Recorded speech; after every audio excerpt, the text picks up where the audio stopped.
Major League Table Tennis is deep in the heart of Texas on this late October weekend.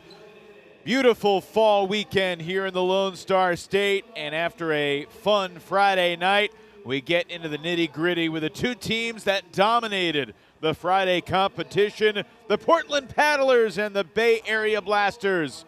Ready to start this Saturday double dip inside the Merrill Center, just outside Houston here in Katy, Texas. The Portland Paddlers, after a dominant victory last night, sit 14 points above the second-place team in the standing. The Blasters hope to make up some of that ground over the next couple of hours here inside the Merrill Center. And it's great to be back with you alongside the Hall of Famer Sean O'Neill. I'm Evan Lepler. Sean, yesterday, Portland and the Bay Area outscored their opponents by a combined score 33-9. So something's got to give today. Yeah, well, Portland played awesome behind Daniel Tran. He went undefeated in singles, didn't drop a point in the Golden Game. Coley had another great night. But this Bay Area team starting to find its rhythm. And as we take a look at the lineup, we're going to see some different matchups today. Maybe one of the more unbalanced lineup cards, but you know, there's a reason they play the games. There could be plenty of surprises. Well, the match that's jumping out to me is in number 2, Ortiz against Silva. A lot of power. Two young guns really going at it. We've got some seasoned pros at the front end, at the back end. We also have a mixed match with Daniel Tran and Angie Tan. Yeah, the third singles match, the rare cross-gendered rhyming showdown with Tran taking on Tan. But we begin with Jong for the Bay Area Blasters and Jiwei Shaw for the Portland Paddlers, and they are on the table right now. Jong was phenomenal from a single standpoint yesterday. Took 3 straight matches from the young Aussie Audie Serene, and his pen-holding tactics are going to be a challenge for Jiwei. Curious to hear, Sean, your thoughts on what Jiwei needs to do to make life challenging here for Jong. Well, Tao has such strong firepower on both the forehand and backhand sides. So Jiwei Shaw, he's going to have to figure out a way of getting that backhand loop into play, because if he only goes and relies on his forehand, I think there's just too much firepower by Tao. The hometown Texas Smash will take on the Seattle Spinners later this evening, but our day begins with the first place Paddlers, who have really separated themselves. They dominated their Golden Game yesterday in their Friday match against Texas. The hometown team blasted 21-7 in the Golden, a 17-4 outright win for the Paddlers, who came into this Texas weekend in first place after the Santa Cruz September event and have basically just picked up where they left off. But it'll be interesting to see how this match goes. Jiwei Shaw took 2 out of 3 games in his Friday contest against Daryl Tsao, winning 11-8 in the rubber game to earn the 2-1 win. Jong, as I mentioned, went 3-0 over Audie Serene, 11-2, 11-7, and 11-9. These two players have not met in MLTT yet. That is about to change right now. Great to have you with us. Enjoy the table tennis. Jiwei Shaw with a strong start. And that's his backhand. He loves to block or attack out of the backhand corner.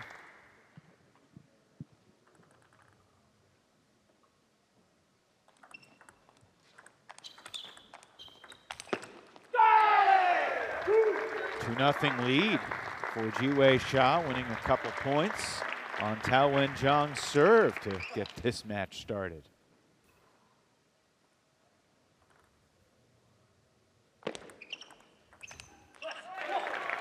Tao on the board. After going 3-0 yesterday, Tao now 8-4 in singles in MLTT.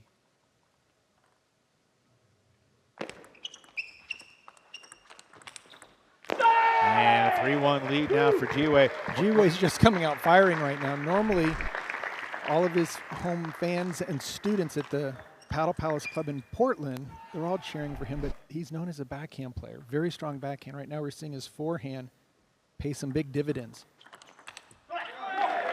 When I talk about the unbalanced lineup, the way the lineups are crafted, the players that are active for each team that are playing singles are ranked based upon their overall ranking, A, B, C, and D. And the A and B players are kind of in one pod, and the C and D players are in the other pod. So, you know, we always kind of root for the 2A players to match up because we want to see the best against the best. But more than occasionally, coaches will decide, well, let's have our A player go against their B player, in the way they do the lineup draw to create, you know, what they hope will be guaranteed points. Now, nothing is guaranteed, as we have learned through our time. And we did see last time these teams faced with Jonathan McDonald taking 3 points, which was a huge surprise. Yeah, that was an upset. And even Christian Lilyrose, the coach of the Paddlers, admitted he was surprised. But Jiwei Shaw, an underdog here as well, 5-3 lead. And it's game to 11. And the A player for Portland, Collet.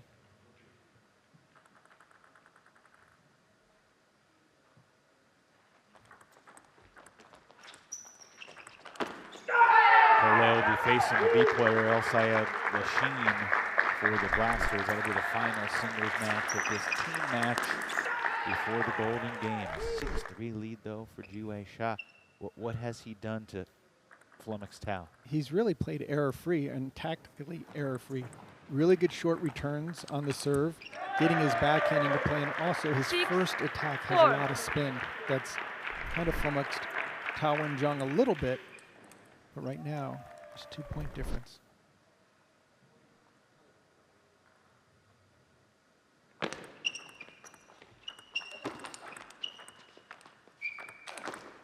Well done by Tao and Jong.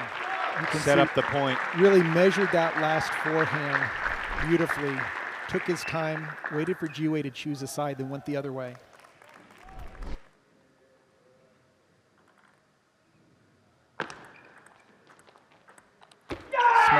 Smart, keeping it short. 5-7. Jiwei doesn't have the firepower that Tao has, so he's taking away the deep ball.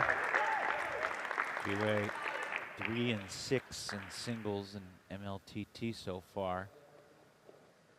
That includes the 2 wins yesterday. Went 1 and 5 in Santa Cruz.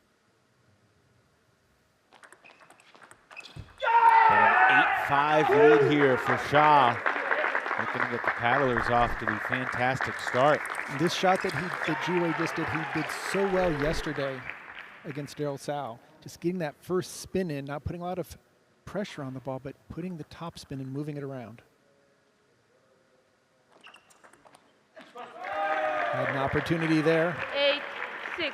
Technically, Sean, this is a battle of first round draft picks. Alan Jong taken by the Blasters, and Portland had the final pick of the first round and the first pick of the second round. Tao gets back within 1, so Coach Lilyrose was able to do the double, yeah, and take Jiwei first and then Collet second. Big point right here. And Jiwei Shaw earns that huge point to create a little separation at 9-7. Getting more and more confident with his backhand drive.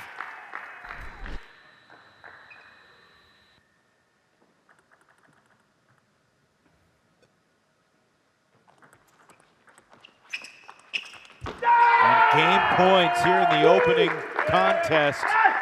Huge opportunity for the Paddlers. Tao has not won a singles game against them. Yeah, that's right. He went 0-3 against Jonathan McDonald, who's inactive today for the Paddlers. That surprised us. Tao makes it 10-8. 10-8. Jiwei has to do something offensive-minded. He's not going to just be able to keep it on the table. Tao is just too strong from both the backhand and forehand side. What does he want to do on the serve here? Short, possibly short to the middle, and then get his backhand loop into play if possible. Great jam into the body. fear that Timeout. Tao is Paddler. realizing. And here's the timeout by Portland. The serve was short to the middle, but maybe not short enough. No, it's just you're not going to stop Tao from playing it anywhere, even though it's short to the middle, so he doesn't have to worry about a loop. So Coach Christian Lillaros definitely reminding Ji-Wei, got to go for something right now. This is your opportunity. Playing safe against a stronger player, it's not going to surprise him. Tao and Jong from down 10-7, back within 1.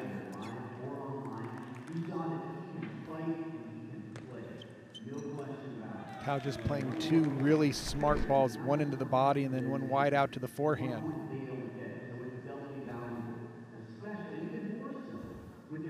Cole providing some insight.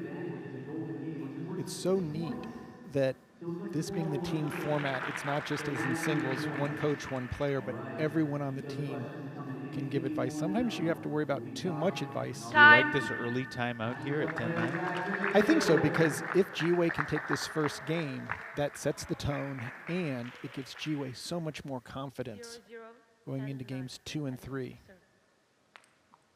He's got to make his serve. Sometimes the timeout can cause a little disruption in service rhythm. Game point. And Tao sends the return long. Ji-Wei Sha, an 11-9 victory to start the day for the Paddlers. What a perfect serve. Mixed it up short to the forehand. Tao Wen-Jung went for the wide angle, staying away from the backhand, but could not keep it within the table, and you can see the celebration on Ji-Wei's face. Portland just continues the momentum from last night. I mean, the 34-year-old Ji-Wei Sha has had quite a journey. I mean, he was exposed to table tennis when he was 5 years old in Tianjin, China. His aunt was a table tennis coach. For the first year that after he was exposed, he just chased the balls, bounced them on the paddle. He started basic training at age 6. By age 10, he got his own personal coach, John, and then he joined the Beijing men's team at age 12, moved 90 miles away from home, lived with the other players in the dorm. I mean, it's been a heck of a journey. Then he went to Japan and attended school there, got a high school scholarship at age 15 in Osaka. I mean, it's been a lifelong table tennis journey for Ji-Wei Sha. And from age 12, he's basically been a professional player. So in China, when you're playing on the Beijing team, that is a full-time gig. And now, of course, Ji-Wei Sha is coaching out of Paddle Palace in Portland, which makes it really nice as a Portland paddler to have a hometown hero. And he's delivering right now, taking the first game over Tao Wen-Jung. Second game. Paddler to serve. Let's see how Wen-Jung responds. Somewhat of a similar story. From China, moved to the United States, former US Open champion. And a good deep ball. Ji-Wei apologizing, but he's got a 1-0 lead.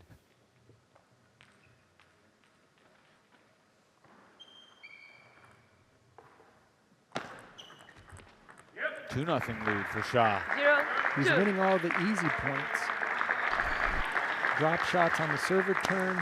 Nice real short serve on his own.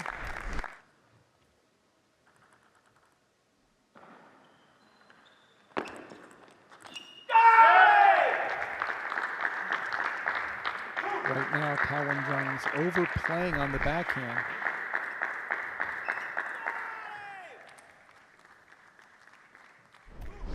Is that a technical issue or a mental issue? I think it's a frustration. 4 straight for Sha. Four, Tao zero. misses long again. And Tao was looking at both of his hands after this last shot, kind of like, you know, what's going on? Just trying to get his rhythm. Is this table regulation?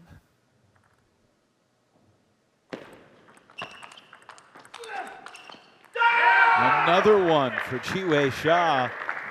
And he leads 5-0 here in game 2. And I think what Ji-Wei is doing the best is he's not trying to win the point directly. He's just trying to put good pressure and good placement. That really reduces his errors. aggressive point, though, and a 6-0 lead. He's 0-6. apologizing for That ball it. was so deep, I think it might have had a little bit of an uneven bounce on the end of the table, or at least it was so close to Jong's body that it took a funny hop. Looked like a great shot to me. Don't apologize for greatness. 7-0 Shaw. And you can see, Evan, just that first attack, it takes that server advantage away when you're serving getting ready to attack, and all of a sudden you've got a topspin ball on top of you.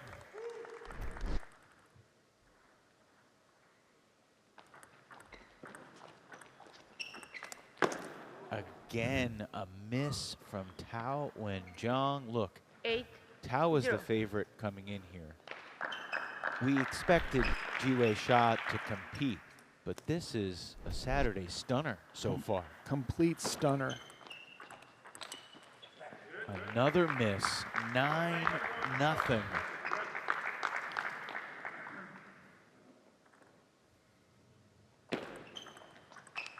Wow. This is going to be very interesting right now. In China, there's a tradition, there's a mercy point rule. Unspoken, you don't beat anyone at 0. Will Jiwei Sha? He's fighting. He lost the point, but he was fighting for it. A lot of times they just hit it right into the net just to make sure you save face, but Jiwei needs every single point. There's the winner. That's more like it for Tao. And look, 10-2. perhaps this is the beginning of the turnaround, even if it doesn't manifest until game 3. We'll see. The best shot of the match there from Tao. But game 2 goes to Jiwei Sha in dominant fashion. A 2-0 lead for the paddlers. Who saw this coming? And right now, Tao Wen-jung has got to figure out, how do I get on the board?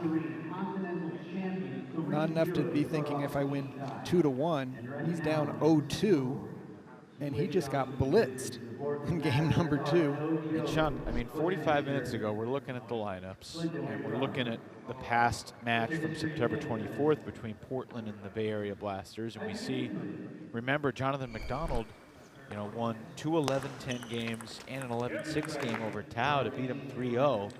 And you said, well, that was an upset, and that would not happen again.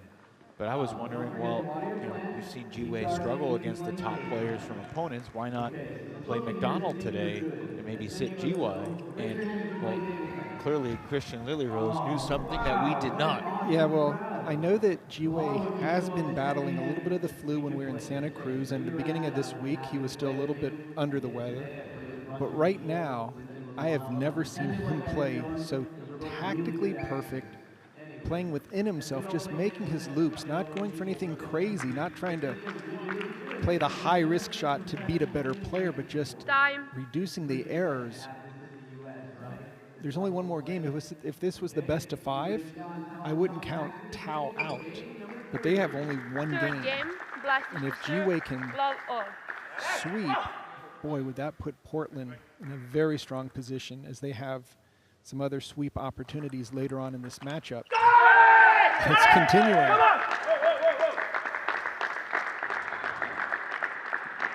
Tao has made more errors hitting the ball long in this match than we've seen him in his MLTT career previously.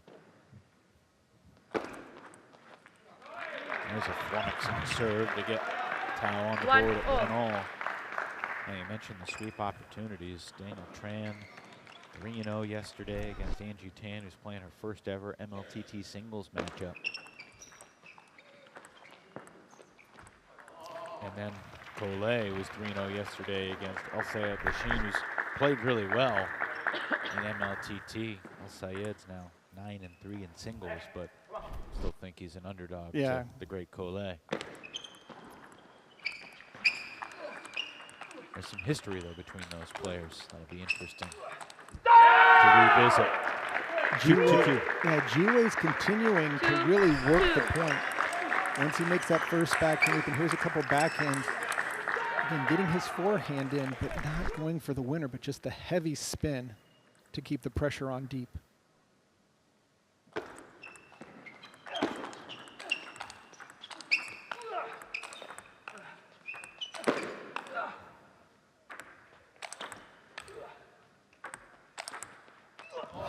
sending Jiwei Sha sprawling onto the floor here at the Merrill Center. Taowen Jong finally puts that point away.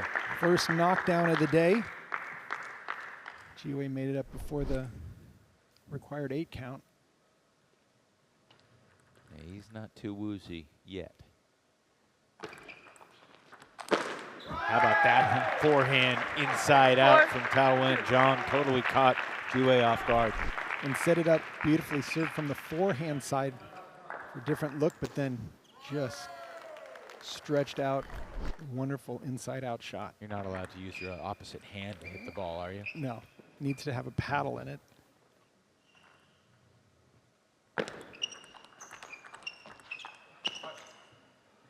Taowen Jong now takes a 5-2 lead here in game 3. He's won 5 of the last 6 points.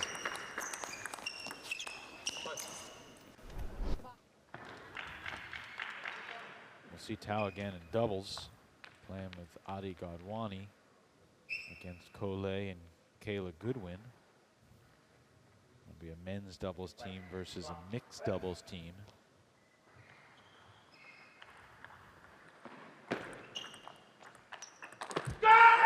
Again, really solid backhand topspin opening by Jiwei Sha. Nothing fancy, just makes the first attack, but well placed. Oh my, that's more like it from Taowen Jong. I mean, that's the firepower on the backhand side, using the pen holder grip, but he's got even more power on the forehand.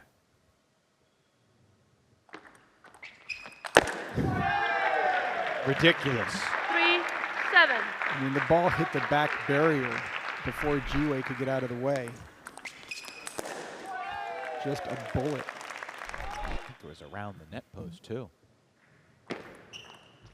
Net.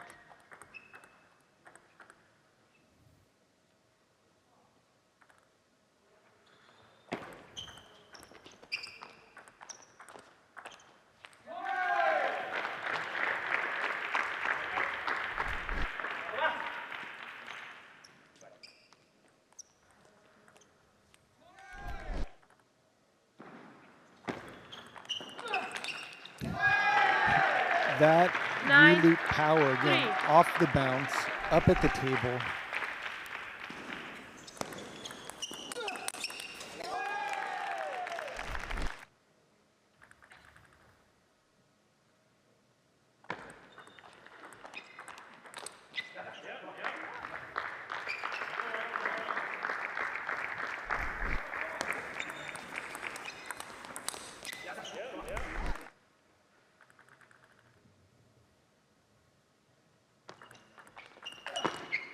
Again, Taowen Jong 10. power from both the forehand and backhand side.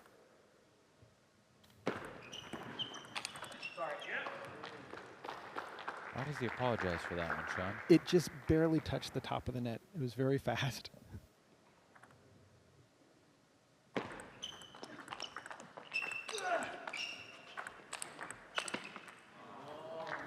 Jiwei's fought off a couple 10, game points 6. here in game 3. Still a steep hill to climb, and regardless of the result of this game, Jiwei Sha is going to leave the table pretty darn pleased with how this match has worked out. I mean, that 11-2 performance in game 2. Could not have expected that. That'll do it for game 3. 11-6 for Taowen Jong. 2-1 Two great rivals, two good friends. A spirited handshake. Jiwei Sha gets the paddlers off to a 2-1 start after this first singles match, as Jiwei Sha delivers a memorable performance for the 34-year-old. And we get to talk to him for the first time. Actually, did we speak with him? I think we did. Yeah. You and Jiwei. Yeah. Was it due to the doubles? Should I just cool off and No, I'm interested to hear what you're going to ask him. Over there. Jiwei Sha joins us now. Jiwei, congratulations. Thank you so much. What were your expectations going into that matchup against Taowen Jong, who was pretty dominant yesterday? Well, for me, Tao was a USA champion. For me, it's nothing to lose. I just try everything 2 I minutes have, do my warm up. best. My goal is just try play some good point, make some noise, and easier for my teammate for next matches. Okay, so I've got 2 questions, Jiwei. Number 1, what did the coach tell you at the timeout at 10-9 in the first game? And then my second question is, do you have more confidence in your backhand now? Okay, I'll answer the second question first. Yes, I did from yesterday. Yeah, I do. I listen to you, so not step around. Yeah, 34 years old. Yeah, not step around, play back in. That's the amazing idea. And then the first question, first things coach tell me to serve somewhere different than before night 10. Yeah, and then prepare for next shot. Cole tell me, all my teammates help me. Yeah. What has been the key so far this season, Jiwei, for the Portland Paddlers to generate the team chemistry and success that y'all have been able to generate? For our team, so we have injury, Cole injury in the first session. I'm still sick, but before the session week, I think it's a teamwork, team spirit. I Chole much I can for my teammate. Let them feel, it's a family. Yeah. Congratulations on taking 2 out of 3, getting your Paddlers off to a good start. We will see you for the Golden Game in a couple of hours. All right, thank you so much. Thank you, Jiwei. Great job. Time. So he credits you for the coaching suggestion. Interesting. We see each other all week long in Portland, and I just keep asking, I said, if I had your backhand, that's the only shot I would hit on balls to my backhand side. And finally, he decided he was going to give it a try. Vila and Silva begin the second singles match, and the Dominican Isaac Vila, 27 years old, starts it with a winner.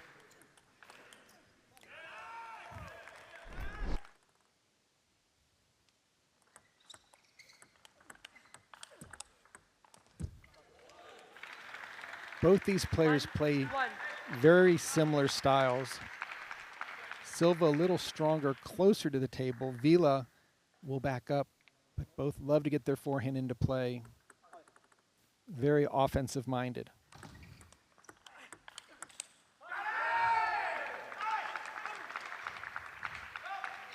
With a 2-1 lead in games, Vila has to feel good knowing he's got a little extra breathing space. Of course, Silva went from the players' pool into a full member of the Bay Area Blasters, being the first player to be pulled out of the pool for permanent play.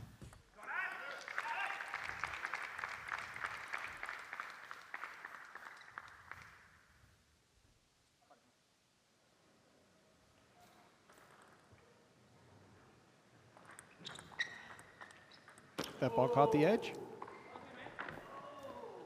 It was good, yeah. 2-4. 4-2 lead for Isaac Vila from Santiago in the Dominican. Vila didn't play yesterday, but he went 3-3 in singles in Santa Cruz.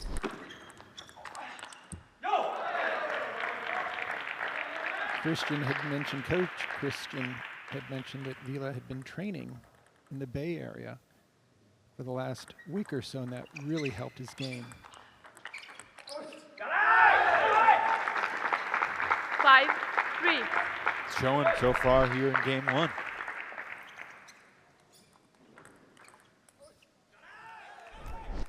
Stylistically, you were excited about seeing these two tangle. Yeah, just because they make big shots, they're willing to take risks, to step around their backhand. They really have nice all-court games, meaning they can play well close to the table when they have a weak ball, but also off the table if one of them counter loops.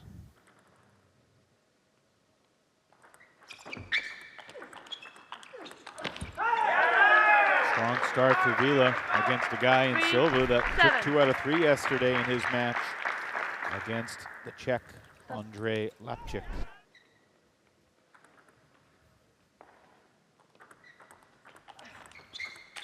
Oh, look at that power.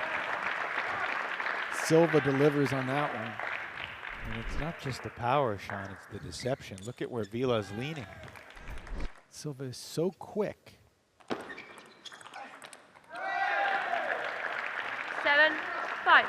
Quick in moving, but also quick off the bounce when he takes a ball that he wants to attack.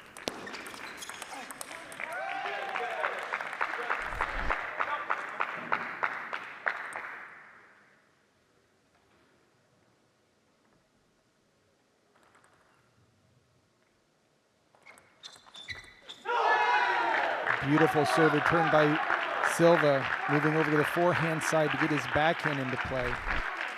Just takes it wide out to the forehand.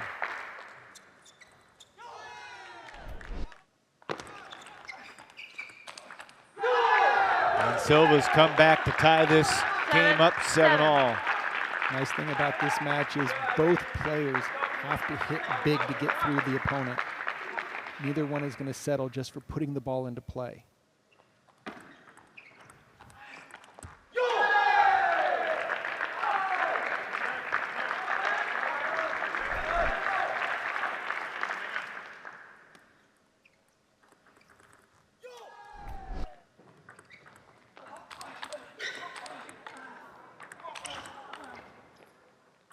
Oh, goodness! Silva was dominating the point, taking control of the game, and then this happens. That's 3 times, he said after the point. 8-all. And into the net, Isak Vila trying to take advantage of the good fortune. It's what happens when you fight for one more return.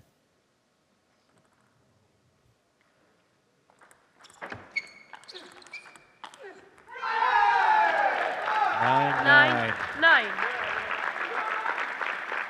Nothing like a good edge ball to create a little frustration, a little friction, a little spice and controversy to an opening game of a 3-game match. A match that's really important for the Bay Area Blasters. And then Silva misses his own serve, trying to go for the deep serve into the backhand corner. See Vila raising his hand to say sorry because he said, gave him a little bit of encouragement after the serve was missed. Game 1 goes to the Paddlers 11-9. in the second First singles game, match Paddlers. as Isak Vila caught a couple of fortuitous bounces and takes it over Silva 11-9. Wow. In both these first 2 matches with Jiwei Sha against Tao and Jong, 11-9 the first and now 11-9 in the first for Vila over Silva.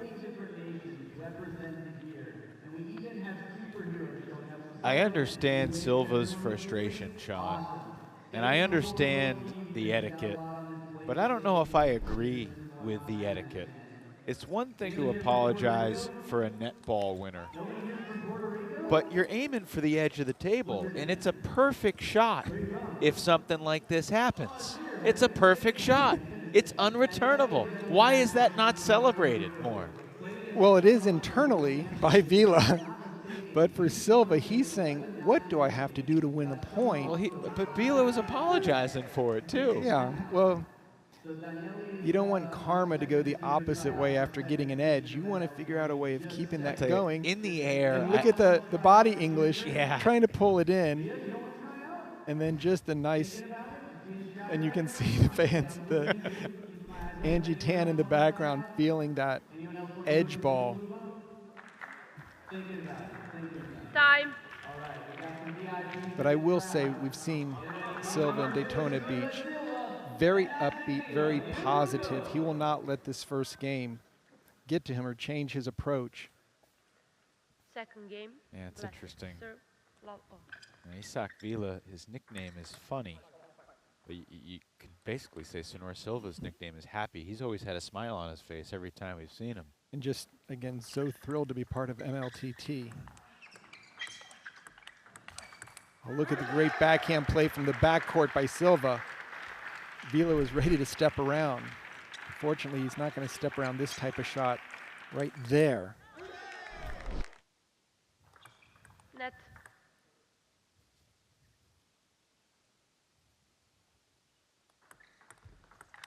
How about that? Stepping forward, feet under the table, and a strong forehand winner. Great attack, finding the open wide forehand.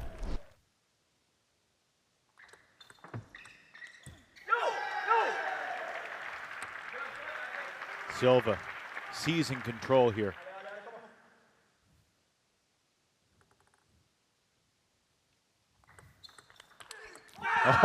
Oh, Vila says, not so fast, my friend, 1. to paraphrase the great Lee Corso on this college football Saturday.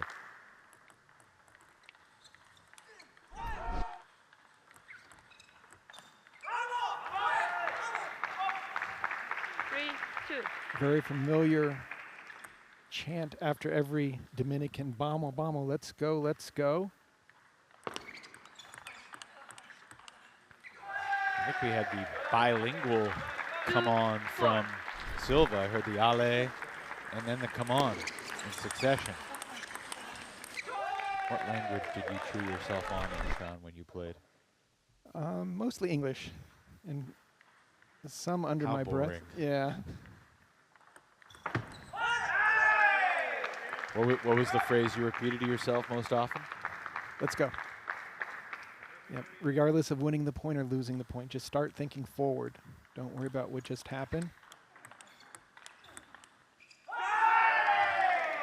And Vila really taking his time, working the point. We heard Jiwei mention during our interview that he likes to just chole, give his teammates in China. Hao Cho is often used for good ball or good shot.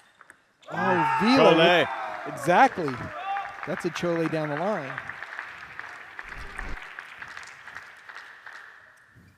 Jiwei smiling on the bench right now.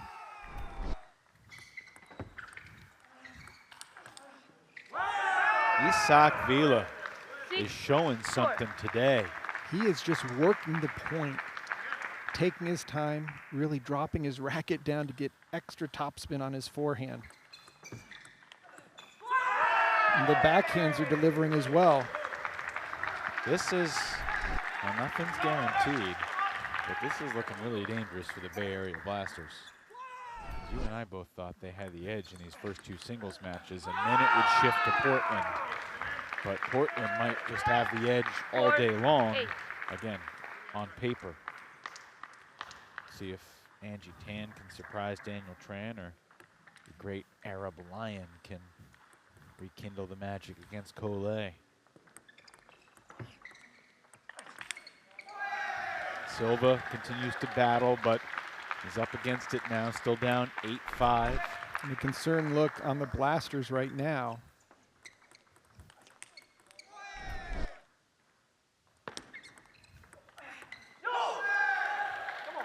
This has been a game of 8, streaks so 6. far. Sure has.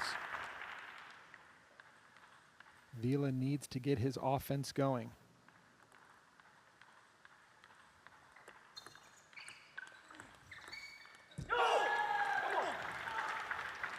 Silva did a better job of keeping the ball in the backhand corner. Vila got the first loop, but couldn't step around that second ball.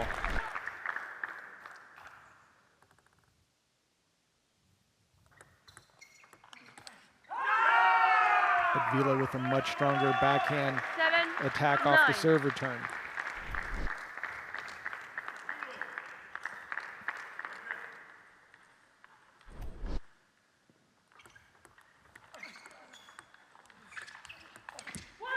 Missed. Vila fought for that point. Ball was very short and managed to get back up to the table. So we just overplayed it wide out to the forehand.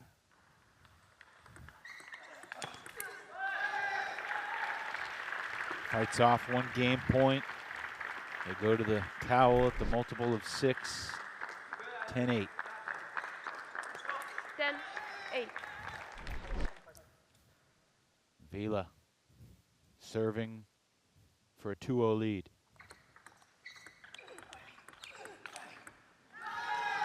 Silva up for the challenge. Forehand to forehand.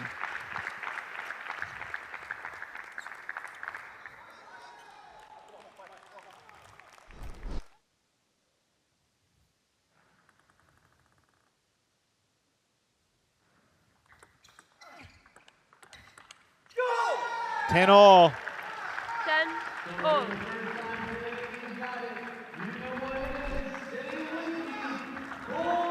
For the first time today, golden point here in game 2.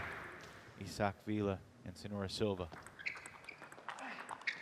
And Silva able to fight back. 11, He was down 8-4. He was down 10-8. But Silva has evened this singles match up at a game apiece. I think we're going to be remembering this golden point when we look at the final standings of this team match, as this could be the difference. Great comeback by Senora Silva, getting his teammates off their chairs.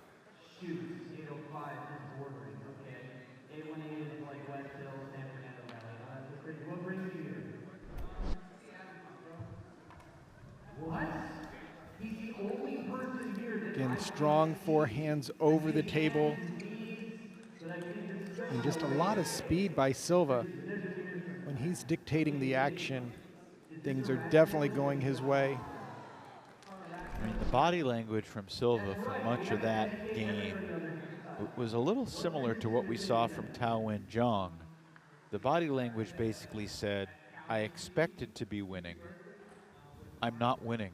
Why am I not winning? I don't understand Right, why I'm not winning. I should be winning. Little shell shock. I mean, just out there I should be doing better than this. time.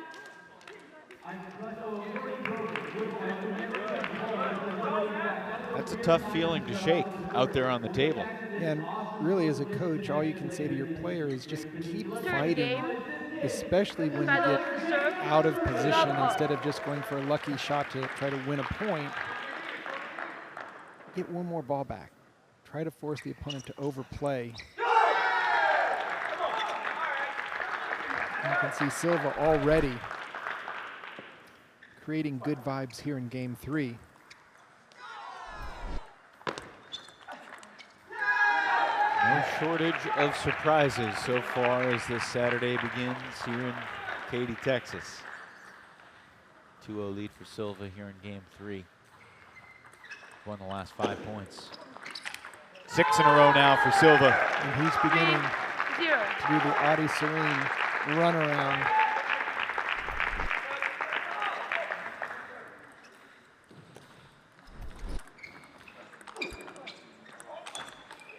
Goodness, the power and the precision. He's locked in right now. He's found his form. 4. Gave a little smile to the bench on that last exchange. He's outscored Vila 11-2. Last 13 points played. 5-0. Silva keeps rolling. This is if he's able to close this out, Sean, I mean, he's down 10-8, save 3 game points in game 2. To take 2 out of 3 and win this match, it would be one heck of a turnaround, one heck of a battle when things clearly weren't going his way and the tough luck was getting to him. Missed it. Oh, he had it on his racket. 5-1. Sometimes the easiest balls are the toughest to execute. Great serve return, then stepping around the backhand. Just a little on the long side.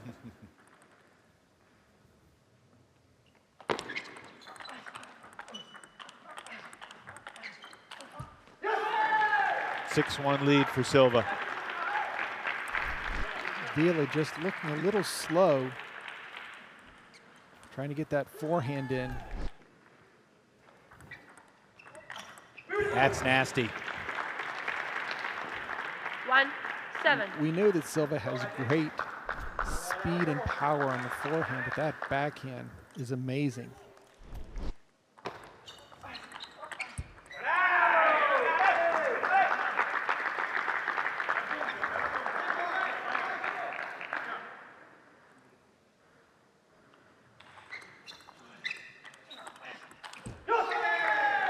Vila not moving his feet. Great first 8-2. loop, Paddlers, but just got warning. stuck in the backhand corner. Trying to finish the point.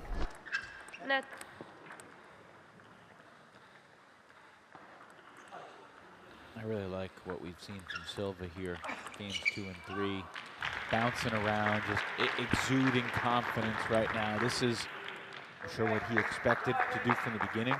He was very nearly down 2-0, and now he's going to put his team in a much better spot. It's a sign of a great player when you do lose that first game.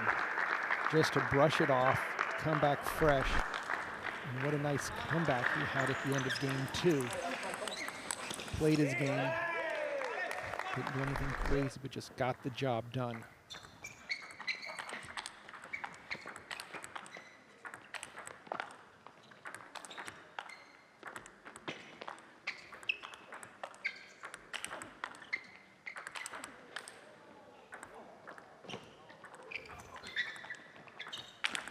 That's phenomenal.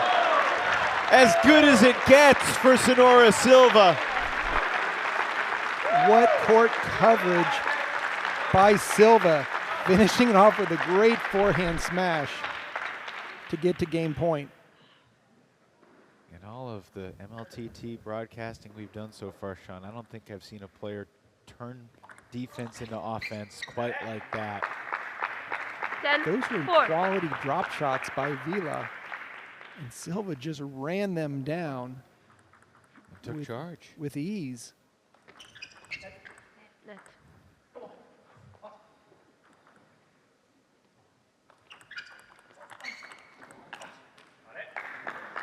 Vila fights off a couple game points here. Still 5 to go.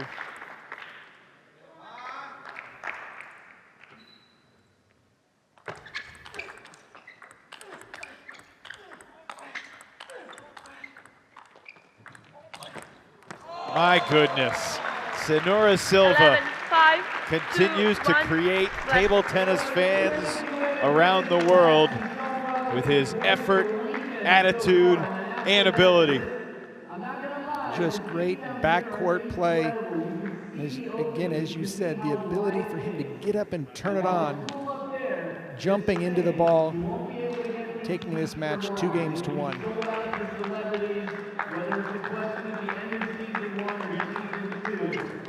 11-5 in game 3 for the 18-year-old from Sri Lanka, who's now in college at Texas Wesleyan.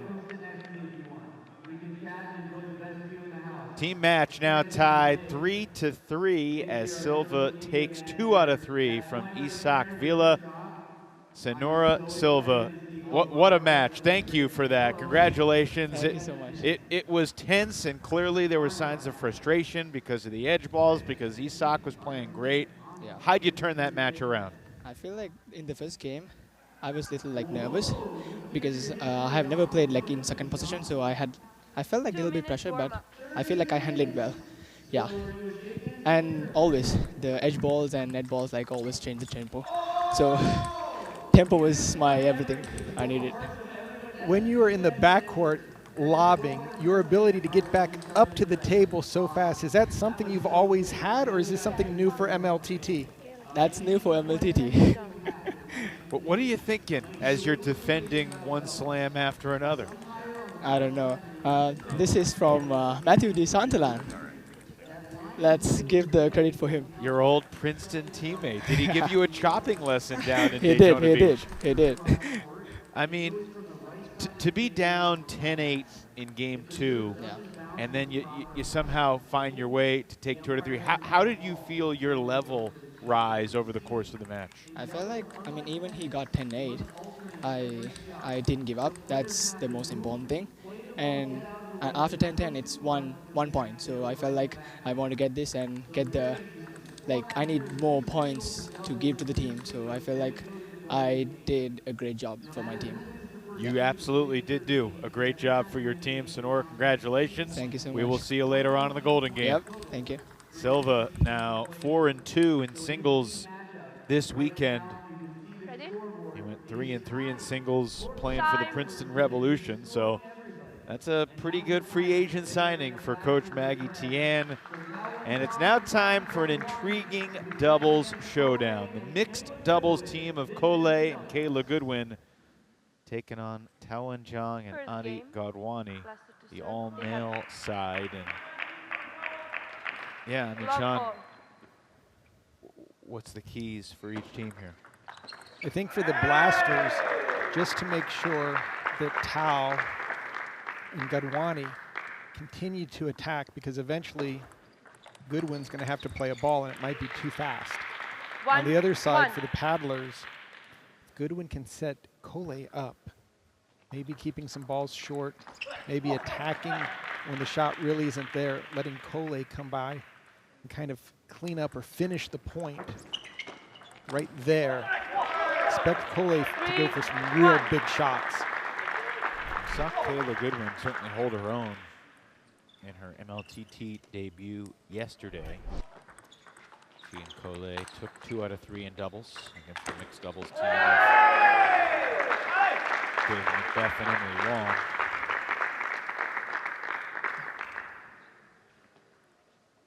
Portland winning yesterday 17-4. That's a great shot by Adi Gadwani. Been playing straight balls, especially when the opposing team has the righty-lefty combo.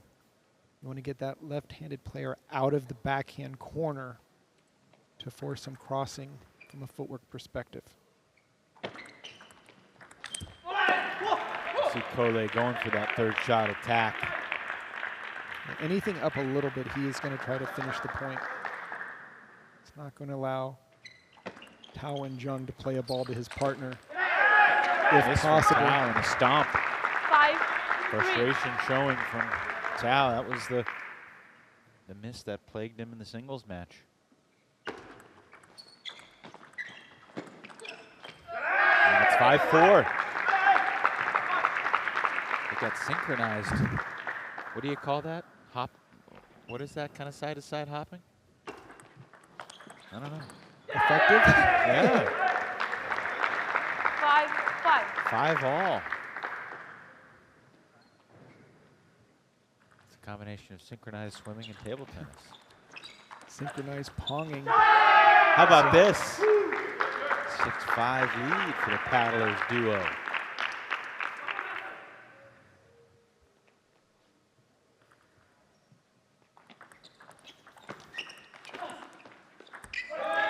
And that's what the Blasters must do. 6-all. Kole isn't going to give Tao much to work with. So when Tao and Jong just returns the ball, Adi Gadwani needs to put the pressure on instantly. That's a Beautiful winner shot. from Gadwani. Beautiful shot. Well placed. Good technique.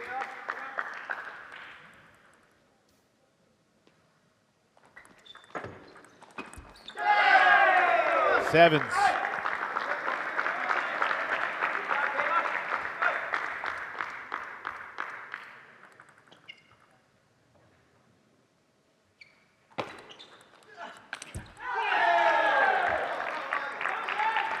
Is it good to try and hit the ball so hard you almost fall over? No, you want to be standing up as long as possible. But in doubles, you do have a teammate, so you get slightly out of position.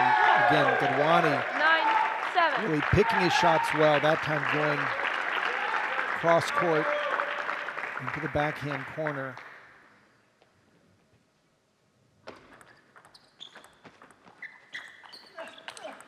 And that's a problem. You can't open up high to Kole's forehand. I think Tao and Jong was frustrated. Wanted to be more aggressive on the previous shot. Yeah, and maybe take it cross court into the backhand versus right into the forehand.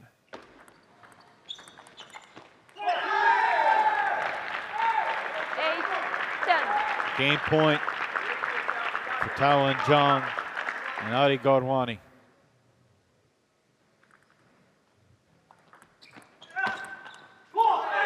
First game of the Blasters here in doubles. Blasters.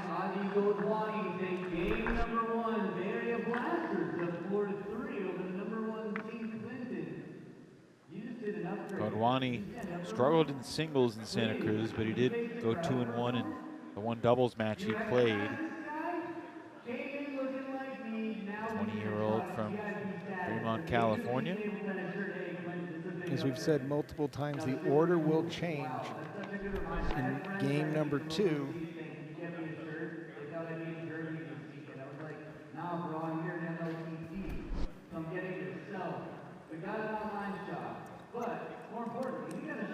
So whereas we saw Gadwani hitting to Coley, Coley is going to be hitting to Gadwani, so Taowen Jung's going to have to make sure he doesn't give anything loose to Coley, otherwise he's going to stress his partner just a little bit. Of these 4 players, Sean, how many do you have on your fantasy team?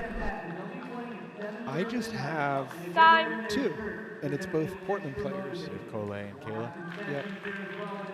I picked Kayla because her attitude and her fight, knowing this was her first match, I had a feeling she'd get a chance to play some doubles with Coley. It's always enjoyable to see a new player play with one of the best players in the league. Goodwin serves to begin game 2. Taowen Jong shows the quick reflexes. Kayla made a great attack, but Tao just even faster.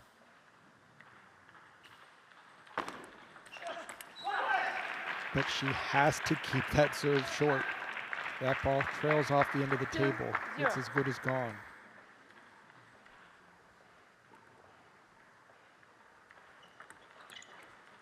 And you could see that second bounce just touched the white line. All good serves, double bouncers, unless they're going for a quick surprise deep serve. And Coley mixing it up himself, moving the ball around. Opportunity for Portland to start the attack.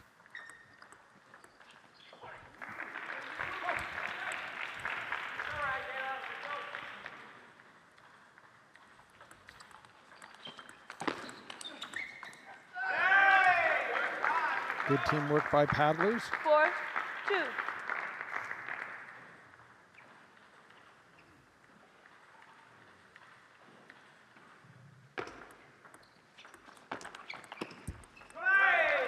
Gadwani's a little far back right now. Yeah. I think he's expecting Coley to go bring a lot more heat.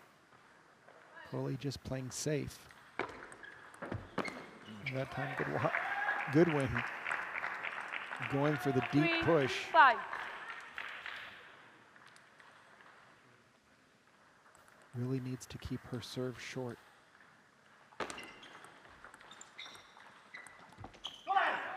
And twice she's gone for the deep push and just sent it off the end of the table.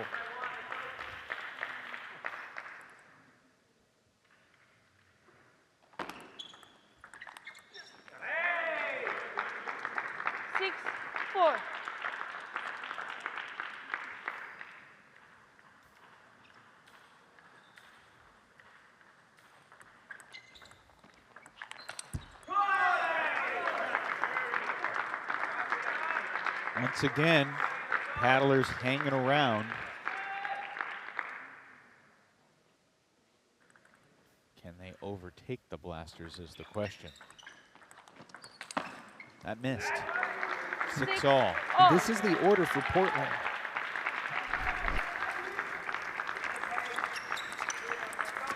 Very nice backhand loop. Kayla Goodwin, she needs to keep the attack going if possible.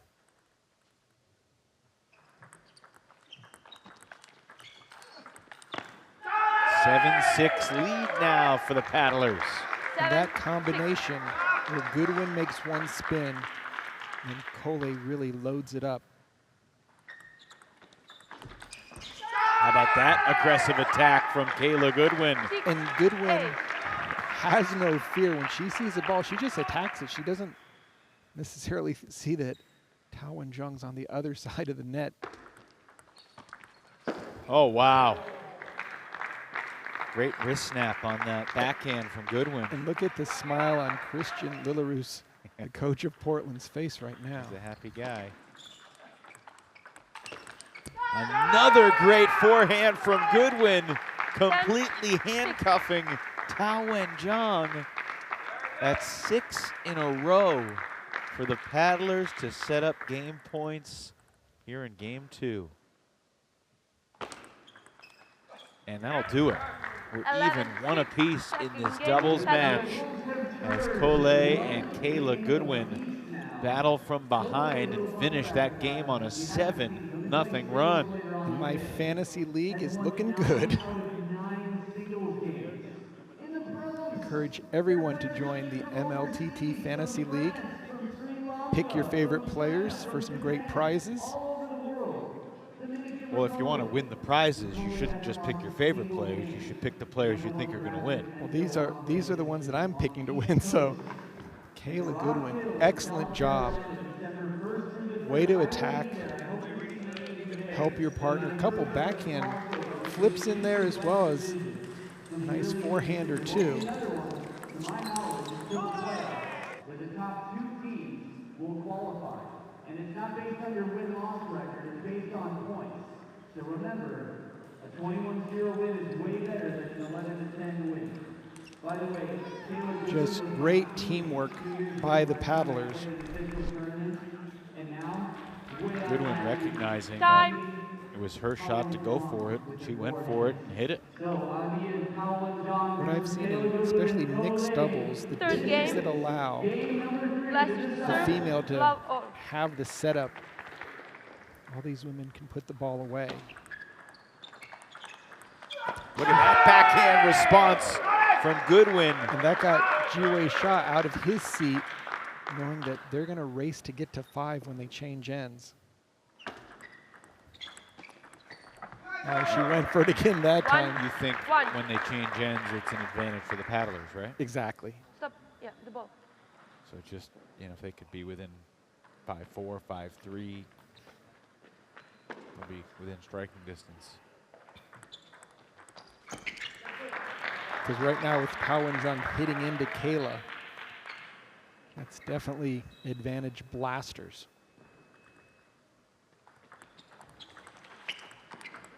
And that's what Adi Gadwani needs to do. He needs to put pressure on Kole so that Kao and Jong has something to work with. Excellent forehand into the backhand court. Good teamwork. Kao and Jong, good spinny serve. Goodwin unable to keep it short. This is the blasters doing what they should be doing.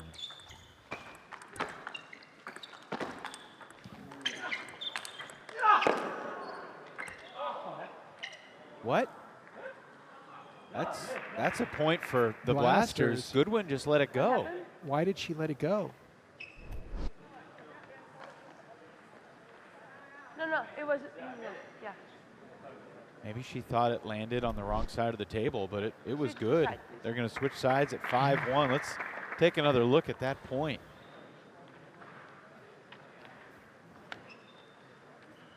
It was bizarre to just see her let it go as if... I don't know if she thought it might have hit his body or double bounced, or... I think she thought that shot landed on the left side of the table and not her side of the table. And clearly it was in play, as you can see Adi Gadwani ready to play the return. Portland has really dug themselves a hole. Down 5-1. 5-2. I mean, even the umpires were hesitant to declare the blasters had won the point because they were trying to figure out why she stopped. Gadwani has had some really good shots throughout this doubles match, and as much as anything, I think Gadwani is going to be the reason if the blasters can close this out. They're going to take 2 out of 3.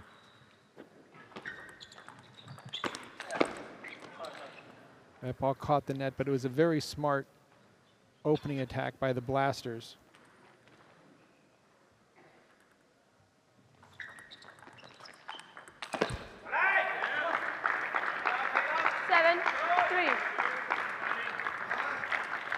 Stop.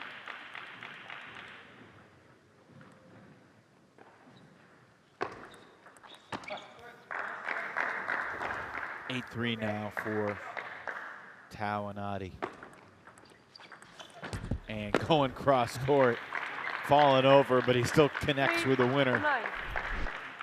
It's been a clunky performance so far today for Tao and Jong, kind of Long day at the office, for sure. epitomized by that point, but he's going to salvage 3 out of the possible 6 points across his 2 matches. There's still obviously the Golden Game, which is the biggest match of all, still to come.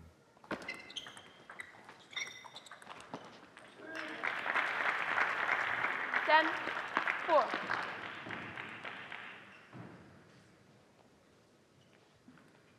game points. Nice little flip winner by Cole. You see that, and you're like, why doesn't he just do that every time? And that's why. Because sometimes you make it, and sometimes you miss it. Fun doubles match, Sean. Blasters take 2 out of 3, winning 11-5 in the decisive rubber game. Portland Paddlers. That was an interesting time there to that point. Really fascinating, right? You guys understand what was happening there? Little confusion?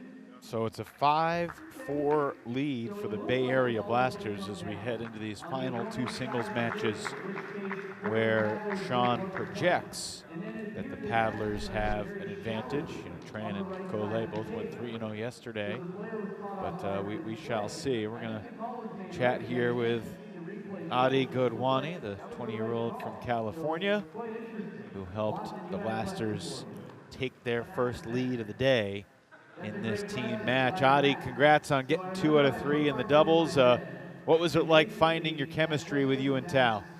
Thank you. It was, I think we played last time and we had a pretty good win. And this time, I was playing doubles because we were hoping to get a good win in doubles, and I'm happy that we could pull it off in the end. So in the match, obviously the orders are changing. Right. What was going through your mind in order to put pressure on Cole when it was your turn to play to him? He's such a high-level player that I have to be very, precise with my shots when I play against him, because anything a little bit too high will just be very tough for Tao to get the next ball. What's it been like developing chemistry with Tao over the course of the season so far? I'm learning a lot from him, and he's a very high-level player, so I'm just grateful to have this opportunity to play with such a great player in doubles. Awesome. Adi, look forward to seeing you back on the table for the Golden Game in a little bit here. Thanks. Thank you. All right. We haven't seen too many of these cross-gender matchups lately, but it's the 16-year-old Daniel Tran, who, as Christian Lillyrose called him, the hometown kid. He's from Katy, lives here, grew up part of his childhood in Minnesota, Vietnamese origin, but Angie Tan has played primarily doubles. This will be her first singles match. She's had her moments, including yesterday when she played with Tao. They won 1 of their 3 games against Omatayo and Diaz. What do you view as the keys to this match overall? Well, Daniel is the heavy favorite. You look at their rating-wise, there's a couple hundred points difference, but the pressure, and we even saw in the first match with Jiwei Shaw, ratings really don't make a difference in this short 3-game format.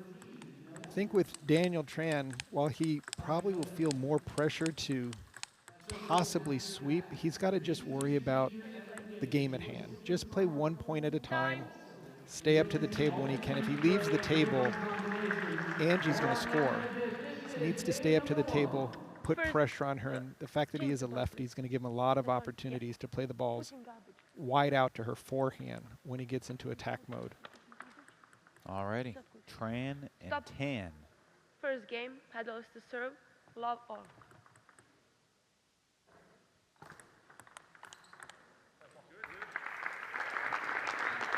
Tran strikes first.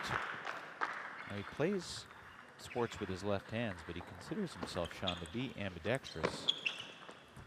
He does most of the other daily activities 0-2. with his right hand. And as a lefty, he was the national men's doubles champion with brother Michael. Comes from a very table tennis oriented family. You said originally from Minnesota, out of Rochester. Parents worked at the Mayo Clinic. There's also a professional ultimate frisbee player named Michael Tran, but is a different Michael Tran, I'm pretty sure. Older brother still playing table tennis.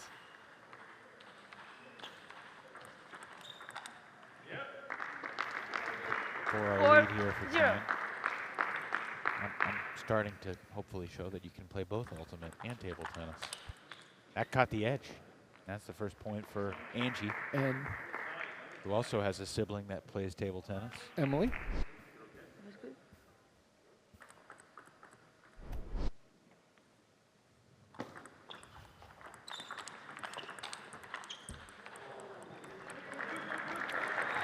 Although Angie won that point, I was really pleased to see Daniel stay up at the table after that first loop.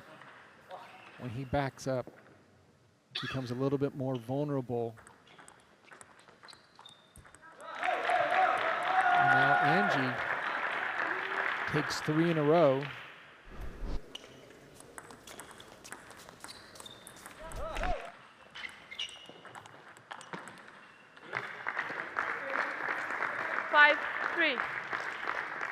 Daniel with the serve and the 2-point lead.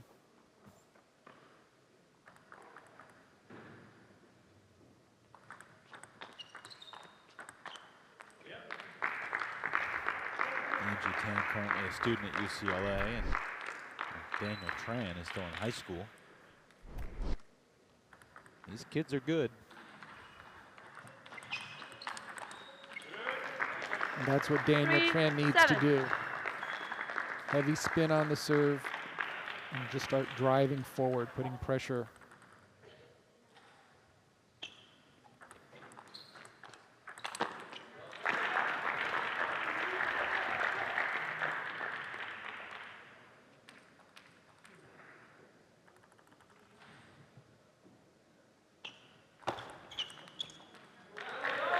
And again, Tran has to be careful.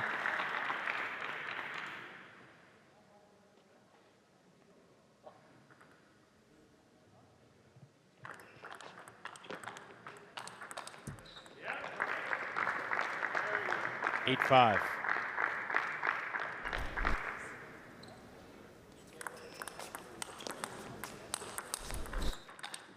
Nice deep serve there by Tran. That's some pace to it, too. 5-9. Yeah, Sizzle. mixing it up. Creating enough separation where he can take some risks now on Angie Tan's serve.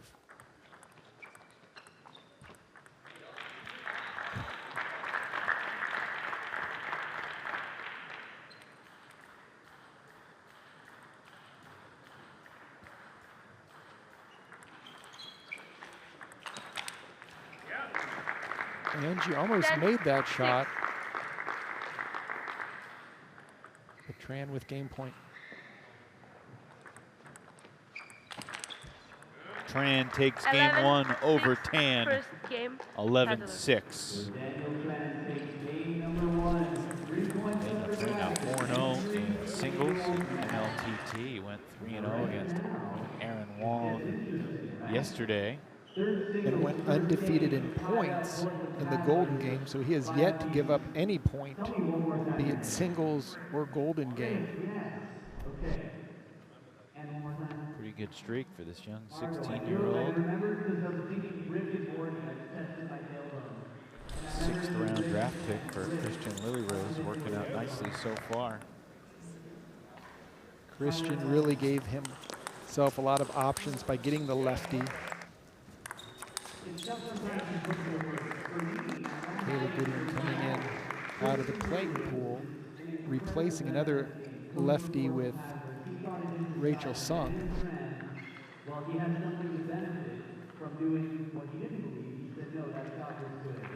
Adam Barbaro, always engaging the crowd. Time. If you missed it yesterday, Sean pledged to wear that colorful combination Second of game. clothes at some Blasters to point serve. this season. Love Looking off. forward to that.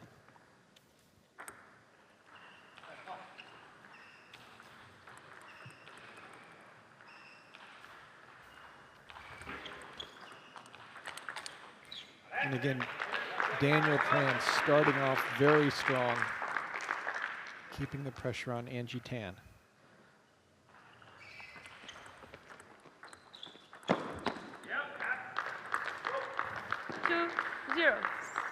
Teams are tied 5-5. Here in singles match number 3.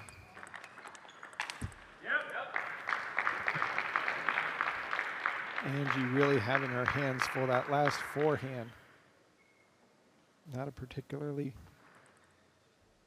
well-placed shot. Too good from Tran.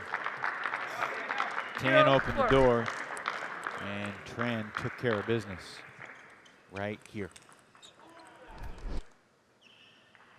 4-0. And Tran really loves to take his forehand as a lefty out to the forehand side of a right-handed opponent.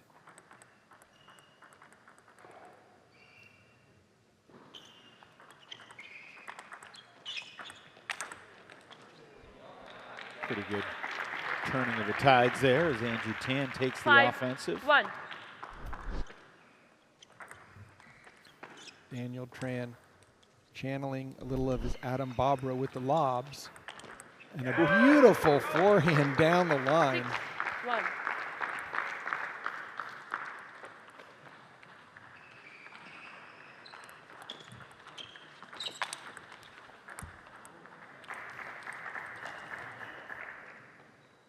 Tan makes it 6-2 with the help of the net cord.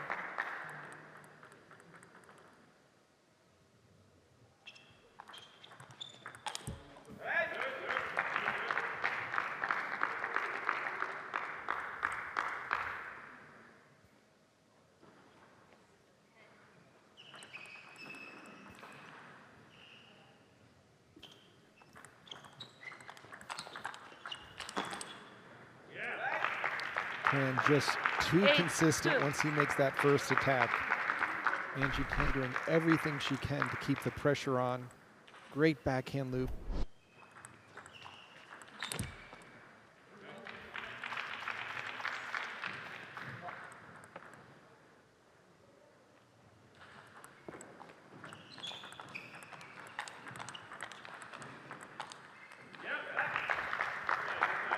Three, 9-3 now for 9. Tran here in game 2. Still have Kole and El Sayed Lachine coming up after this.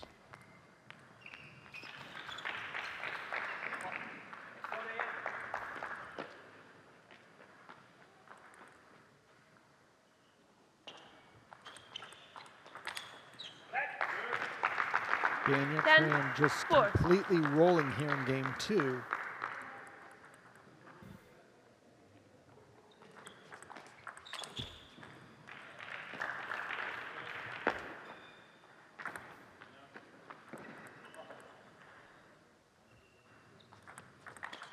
Ooh. 6-10. If she can do that for the next 5 points, she's going to win this game. But far easier said than 11, done in the 6, second straight second game, 11-6 Netherlands. victory for Daniel Tran here in this third singles match.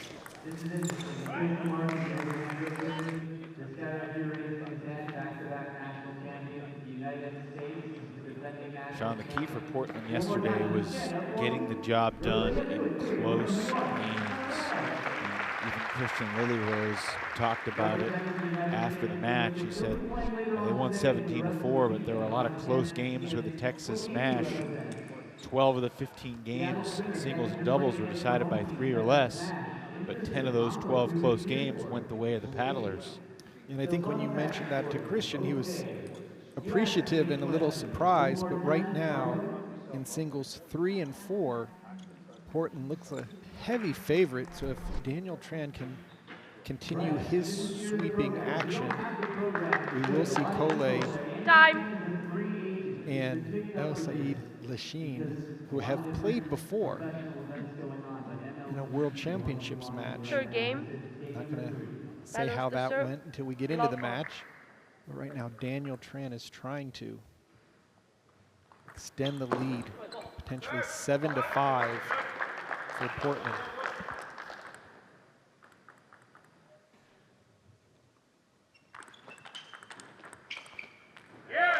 Kole is going to put his perfect 2. MLTT singles record on the line. 6-0 in Santa Cruz. He's 3-0 so far here in Katy, Texas. Michael Tran has a chance to be the only other player. We saw that Andrew Sal was 6-0, but lost some matches here 3, last 1. night. I say that this is not a complaint about Katy, but this is the first MLTT weekend that's not by the beach. We've been bi-coastal in Florida and California and North Carolina and South Carolina, excuse me. 2-4.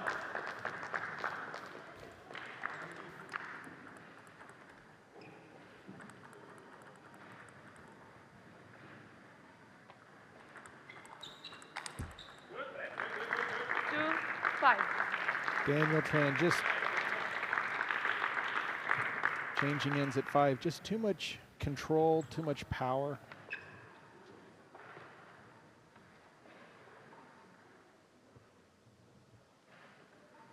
Getting the flip card sorted out. 5-2 lead for Tran.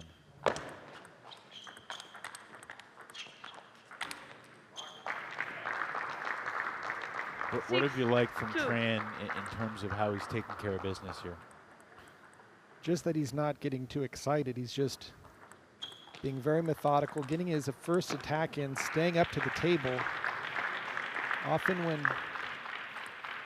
men play women, there's a tendency for the male player to back up, and that really helps the female player because they play a little faster, a little quicker. 7. If you can hang up at the table like Daniel's been doing, you put a lot more pressure on somebody who plays a quick, handsy kind of. Oh, look at how fast those hands were by Angie. Just smacked it right off the bounce. We need to see this in slow-mo because it was so fast as it happened live.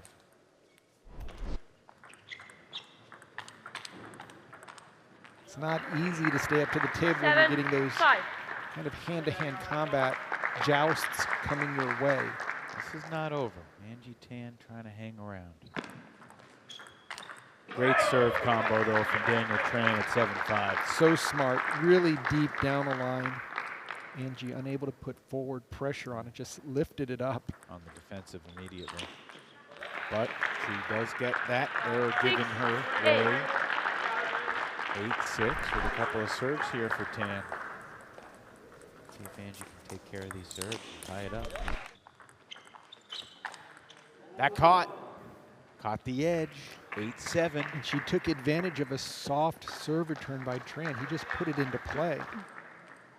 He's got to either cut it deep into the corners or get some offense going. Heck of a battle right there. 9-7. Both players showing themselves well. Got a 9-7 lead for Tran and a chance to close out this 3-0 sweep right here on his serve.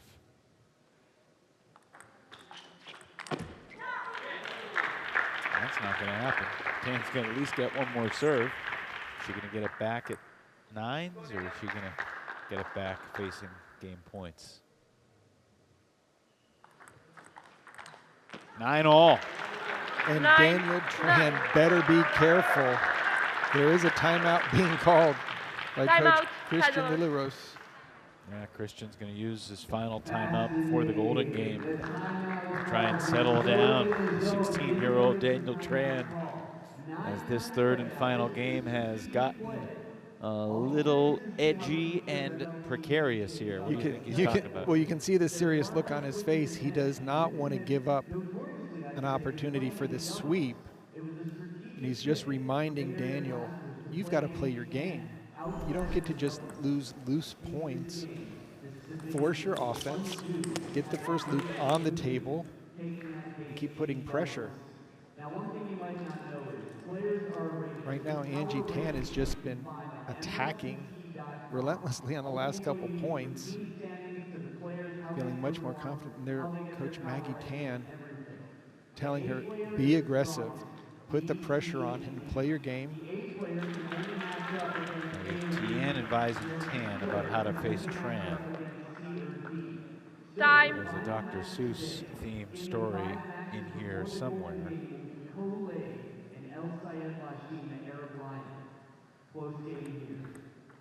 Angie with the serve. 0-2-9-9.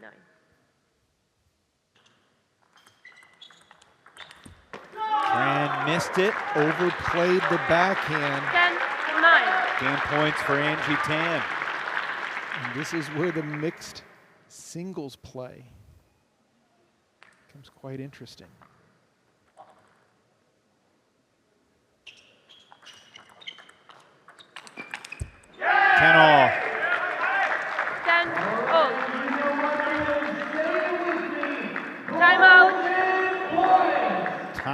taken before this final point by Maggie Tien to chat with Angie Tan about how to face Daniel Tran from near to far, from here to there. Funny things are everywhere.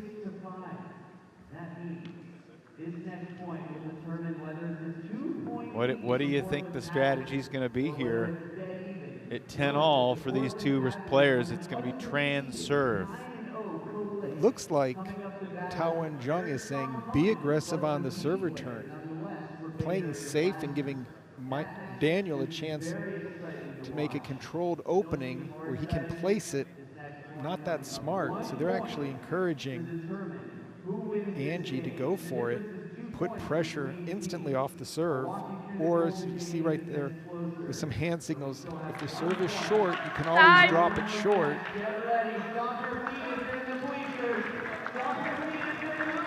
All right, the second golden point of the day between the Portland Paddlers and the Bay Area Blasters. Sonora Silva won a 10-all point in game 2 against Isak Vila. Here, Tran serves to Tan, looking for the sweep.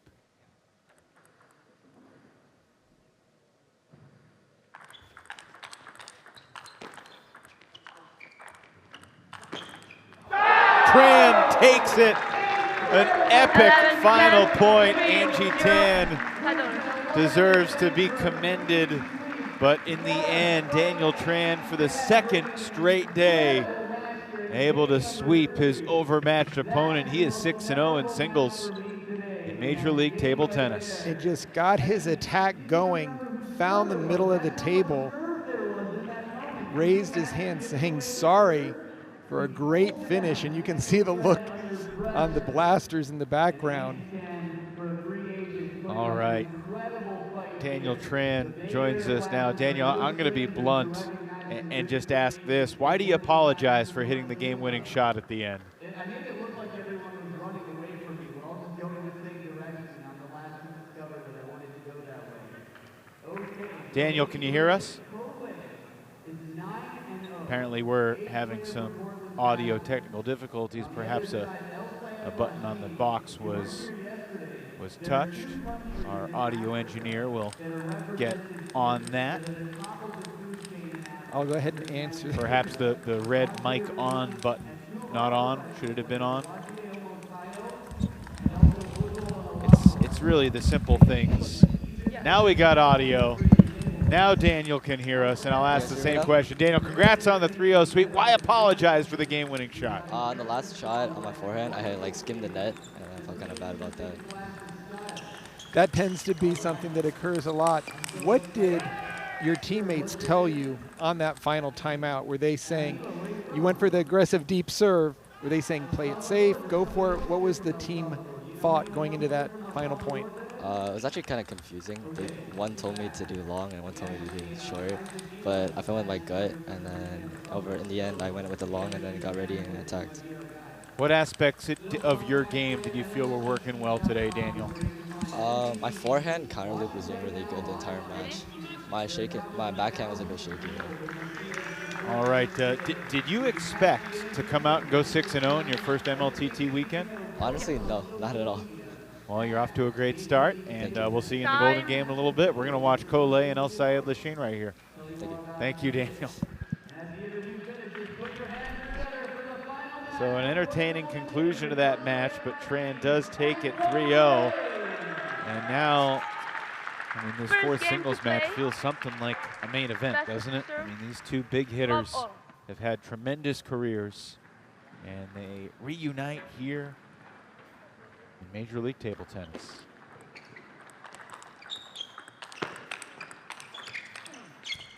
Coley with some big forehands to begin that match.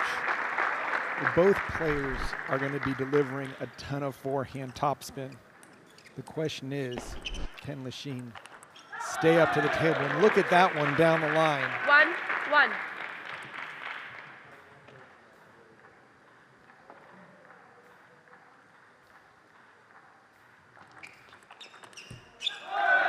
Good return by El Sayed Lachine.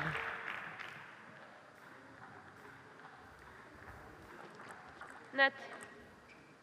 Lachine told me that while he lives in Cairo, he was actually playing an event in Istanbul, Turkey, before coming here to Katy, Texas. Finds the angle. What a great block on this over-the-table backhand. Lachine just went for it all. And saw that Coley not only has great offense. No, the previous point you were treeing, but it was his point.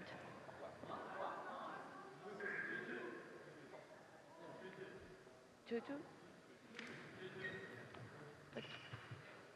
Apparently some confusion over the score. Okay. Players both agree that it's 2-2 and not 3-1. Net. Net serve.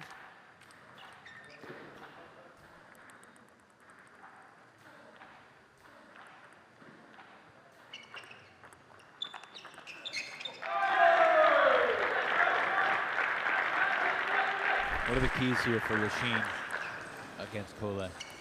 It's really if he can keep that attack going.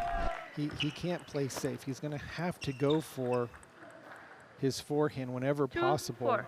He does have a good backhand opening, but that's the type of ball that Coley can tee off of it if it's a little high. Coley is going to just rely on his very strong service game, the ability to power through. I mentioned it, Tran, earlier, the 2012 World Championships, Ukraine versus Egypt. It was a team match. The team match was tied 2-2. The fifth and final match to decide the team match featured these two players, Coley representing Ukraine and Sayed Lachine representing Egypt. 6-2. They were tied 2-2 in team games, and then they were tied 2-2 in a best of 5. Coley won 21-19 in the fifth, and what I understand was a game to 11, win by 2, so that just shows you how close it was the whole way. And it was to determine which team would move up a division. So you can imagine 3-7. Egypt and Ukraine going head to head. And right now, Lachine is doing an outstanding job.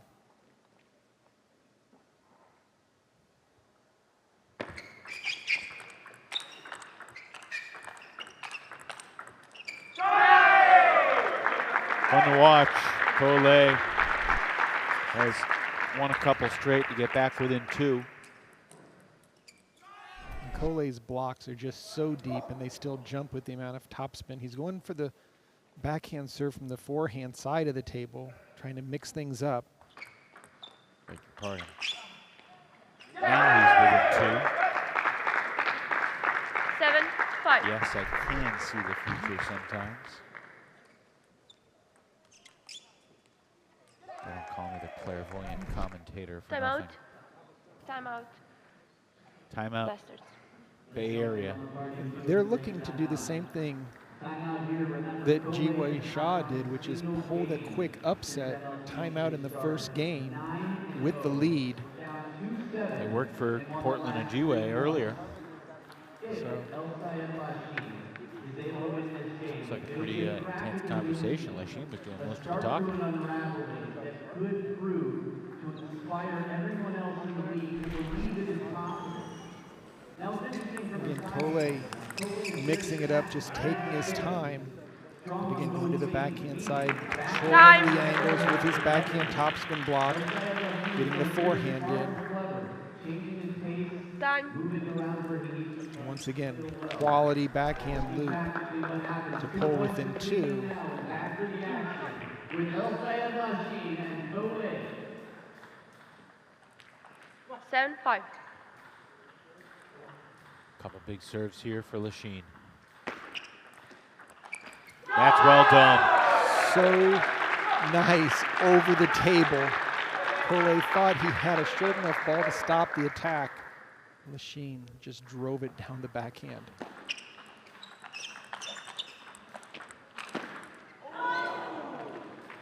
Lachine catches the edge.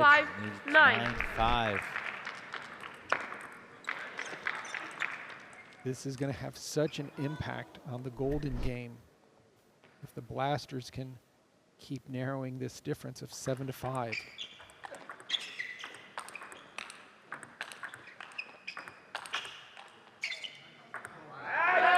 1 point, Cole wins it. Reminder that Cole has not lost a singles match yet in Major League Table Tennis. He's 9-0, but he's down 9-6 right here, even after winning that last point. And 7. And Lachine had a small chance. 9-7. Cole over-rotated on that last forehand. That ball could have caught the edge.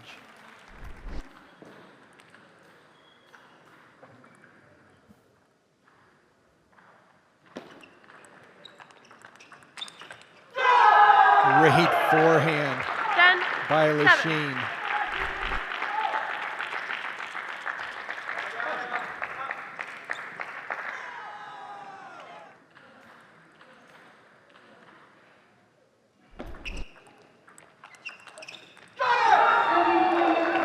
El Sayed Lachine able to hold off Cole and take game 1, 11-7. That brings the Blasters back within 1 in the team tally.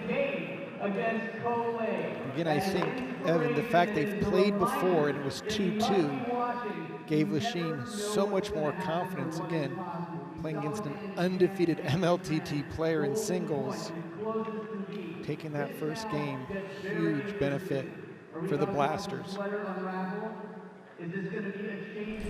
Cole perfect no more in his singles status.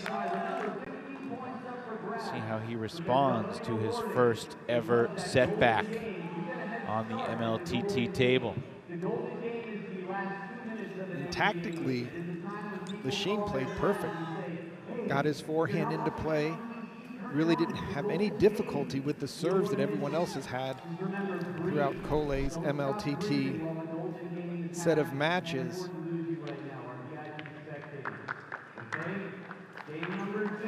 Time. Cole, the #1 ranked player coming into the weekend. Second He game. maintains that #1 ranking Shadow through the serve. weekend. Love all. And then the stats get all Jumbled together. I mean, he's going to be among the top players regardless of what happens the rest of the way, but certainly that is a factor in how he wants to keep on playing. He was #1, Enzo Angles from the Carolina Gold Rush was #2.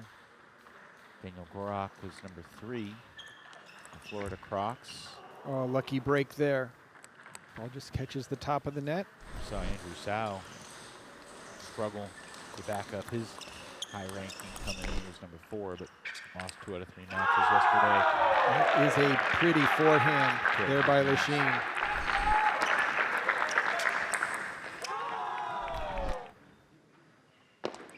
Net.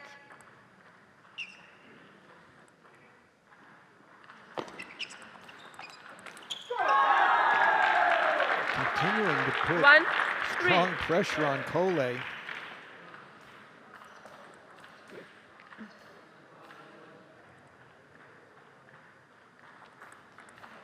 Oh, that's a loaded serve, heavy underspin.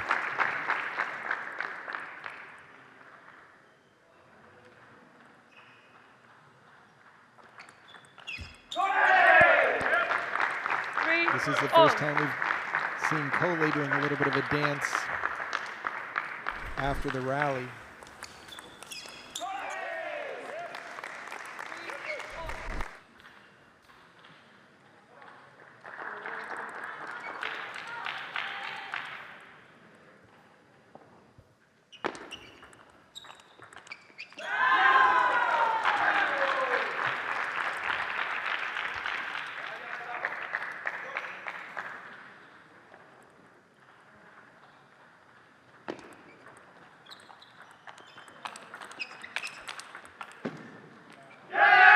A lot of firepower on both sides of the net. Yeah, some big hitting.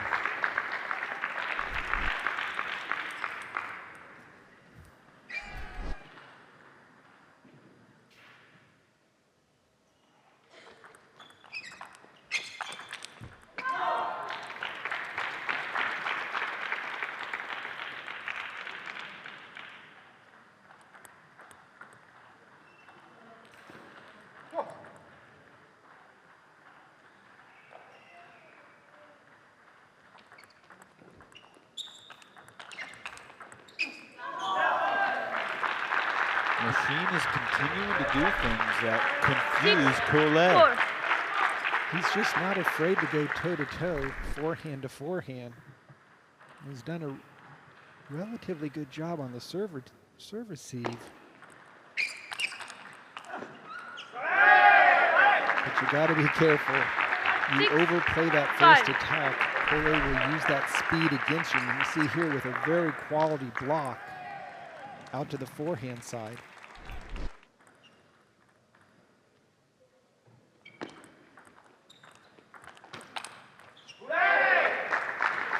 6-6 here in game 2. It's fair to call these points critical. Portland can get to 8 here. Guaranteed a lead starting the Golden game. For Collet took the table, thinking about another 3-0 sweep and building the 5-point lead heading into the Golden game.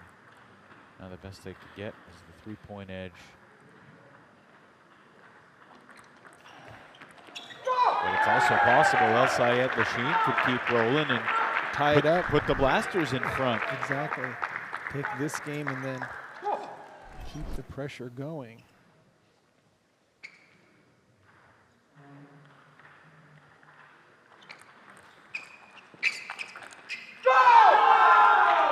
Regardless of how these couple games sort out, the winner of this team match is going to be decided by the Golden game. 21 total points available, and neither side's going to get to 11 before we go Golden.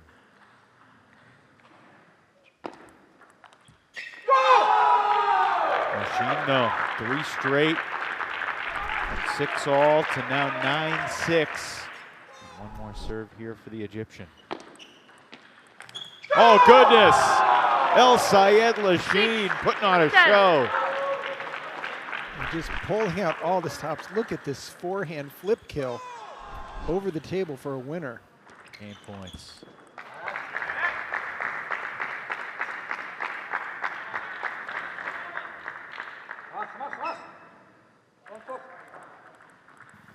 El Sayed Lachine's the one whose ranking is going to be skyrocketing. He can close this out. Gonna have to do it on his serve. 10. And we've seen 8. 8-10 comebacks with Mr. Silva. Can Collet right the ship? This would be an even bigger comeback from being down 10-6. Couple chances for Lachine on his serve. Going short or deep here, Sean? I would go deep just to put some pressure on. He went short, it paid off, and El Sayed Lachine has a 2-0 lead on Collet. And we're now tied 7-7. So whoever wins this game will start the Golden game with a +1. But what a surprise we have here. Oldest member of MLTT up 2-0 against the current #1 player. We've got one more game to 11 ahead, but after that, the Golden game. 1 game to 21, all 5 players competing one at a time, substituting on multiples of 4. So that'll mean the first 2 players of the Golden game will each play 3 points, and then the next duo will come on and play 4 points, and so on from there, because the score going into the Golden game is going to be 8-7. So it'll be just a 1-0 lead with a team that's trailing, serving once and receiving twice. And I'm wondering if the coaches, especially on the Blasters, will try to get Lachine against Collet into the Golden game to keep his momentum going. Time. Portland would love to get that Daniel Tran, Angie Tan matchup, but we will see Kayla Goodwin and Adi Gadwadi also playing in singles, so a lot of options for the coaches. That'll be interesting to see. All right, game 3, Lachine to serve, seeking a sweep. Great start for Lachine again. And again, his over-the-table loop is so effective. Most players would have to push that ball from Collet. Lachine going for the winner. That's a shot right there. When you think about it, the start of the day, Sean, we saw, okay, Jiwei Sha versus Tao and Jong. Advantage Tao. And Jiwei wins 2 out of 3. We're looking Cole and I'll say at Lachine, we think, okay, advantage Cole. And now it's 2-0 for Lachine. What do we know? Cole just fighting to get 1 point. Look at these great loops by Lachine. Big time stuff.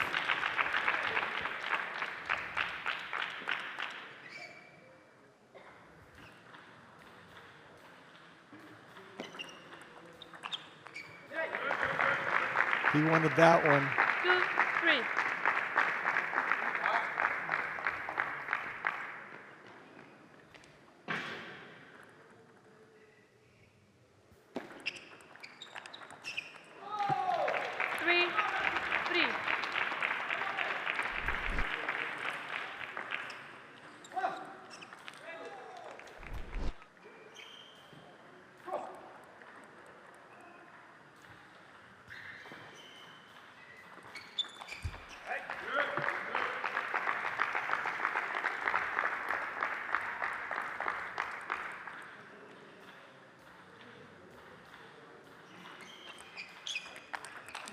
Nice placement by Cole right into the 5, body. 3. He just hasn't looked like himself for the first 2 games, now changing at 5.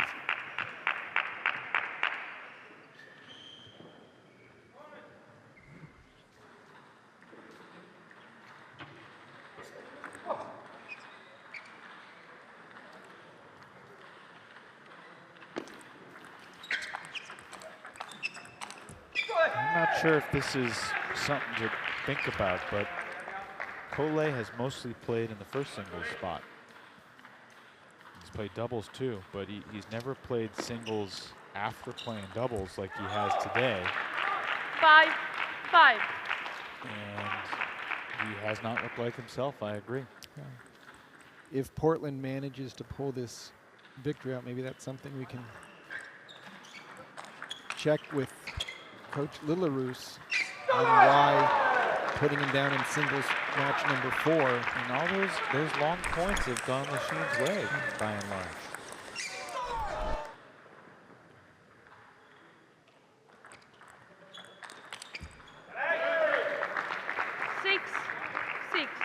Players go to the towels at 6-all here in game 3.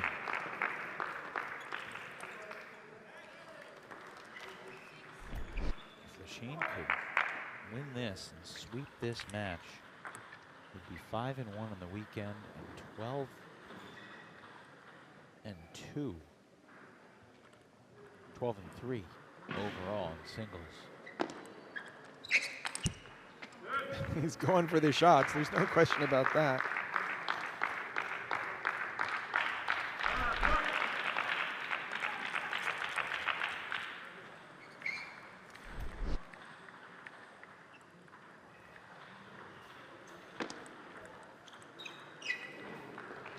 Cole now a 2-point lead here in game 3.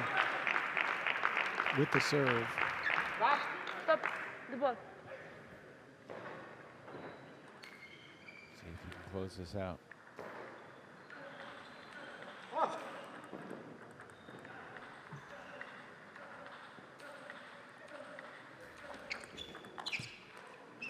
There's that serve that we've seen flummox opponents with just a lot of spin, tough to read. Very difficult to attack, even if you do read it the right way. And now game points for Cole. 10. I'll say Lachine still should feel pretty good despite this. No, he got the job done. I think Coach Maggie Tien would take 2 out of 3 against Cole with Lachine every single time.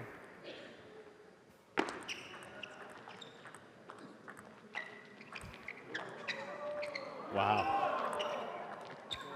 Both players having a little fun right now. What a point. El Lachine points to the crowd. El Sayed Lachine, excuse me. the amount of underspin. Cole even had to use a left hand on that one. 10-8. It's going to force Cole to serve this one out. Will not be surprised if that last point finds its way into the Katy top 10.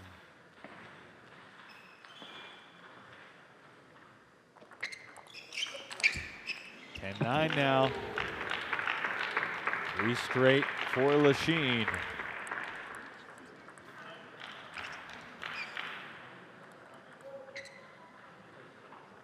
That's a huge point for Cole. Doesn't want to have to send it back to Leen's serve.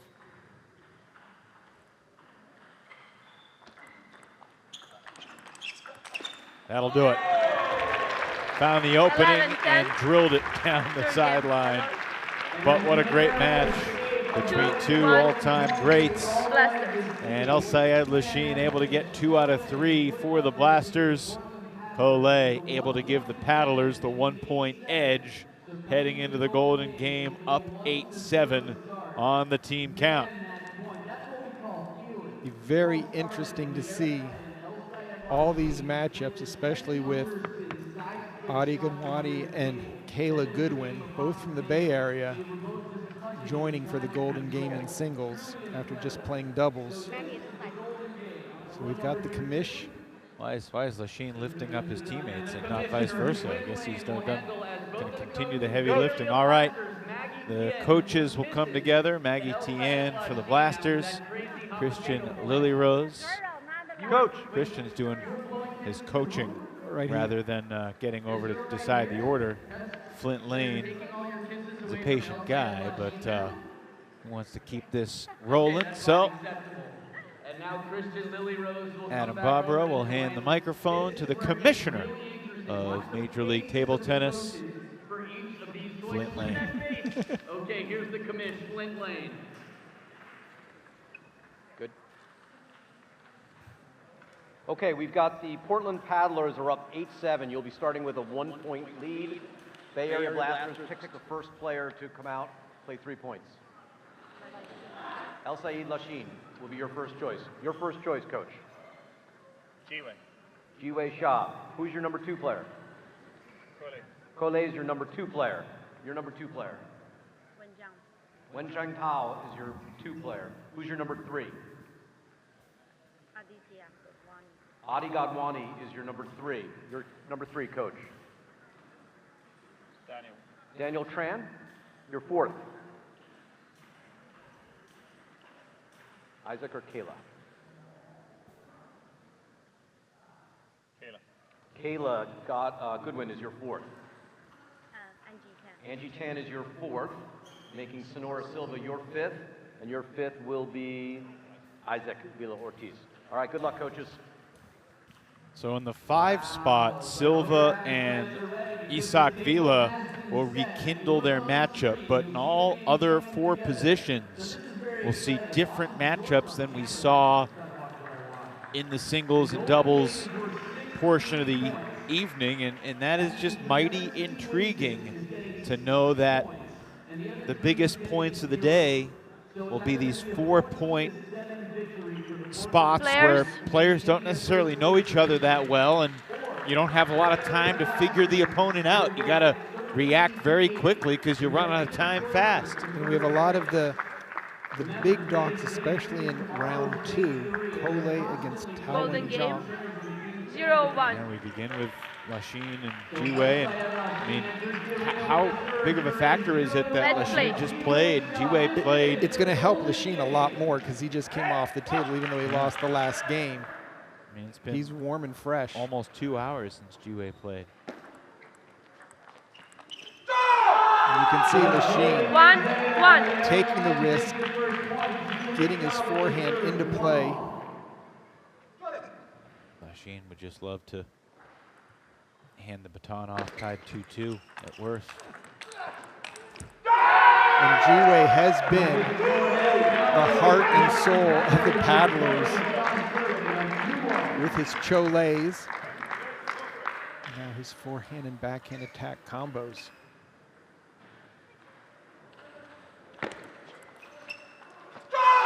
Two all.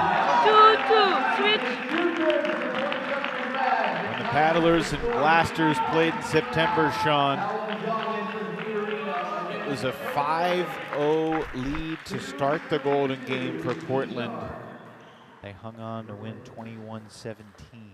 Here are the two big dogs right now. Cole puts Portland in front by 1. And Cole showing some self-pump up there. It's the most animated I've seen him play. Golden Game brings the emotions out of players. Oh, what a sequence! Absolutely brilliant. Look at this. This is like Rock'em Sock'em Robots, just a bang, bang, bang.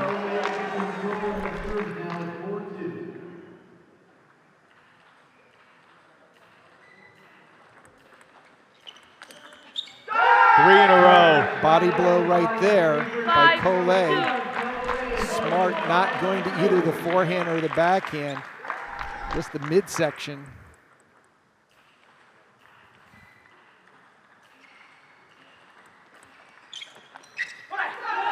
Tao and Jong able to avoid being swept 4 straight. This is going to be an interesting matchup right here.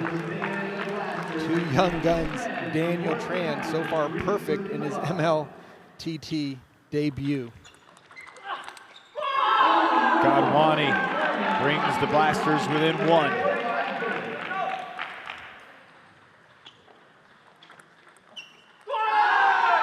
Five all. And I think the experience that Godwani had in Santa Cruz is showing right now, putting pressure in the Golden Game. And that time Tran got his forehand into play. He's got the serve.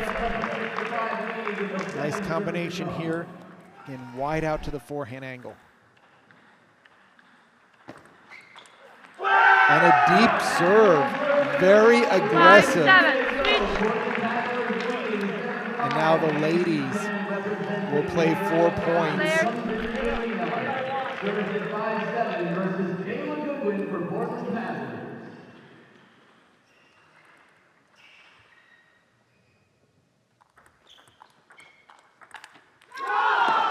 Kayla going for the quick punch out to the forehand.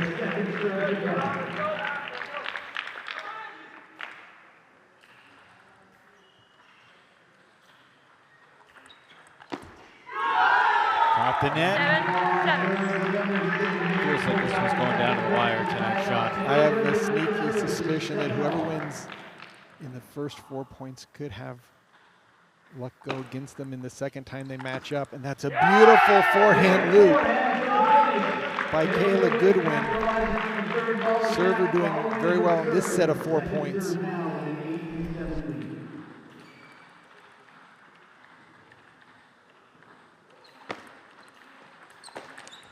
Back caught! What a shot from Angie Tan. Nothing Goodwin could do about it. Why are you apologizing for greatness? And the two players that had such a tight and great match in singles number 2. And Silva continuing to put pressure for the Blasters.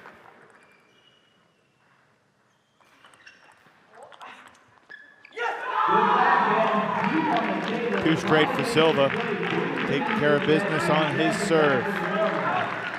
Both these teams won yesterday. Whoever wins this Golden Game is going to jump out to a 2-0 start to the 2-0 start to the weekend. And Silva, Vila with the mishit. Vila was on the verge of a 2-0 lead against Silva. Sonora came back from 10-8 down in game 2, won game 3, 11-5. Clicks the net, missed the table, 11-9. Back at the top of the order. The difference was a 1 point lead for Portland, now is a 2 point lead for the Blasters. They'll play all 4 points this time.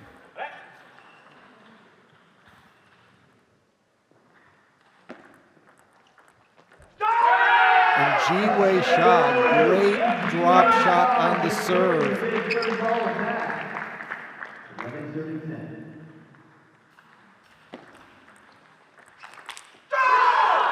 Big fist pump from Machine.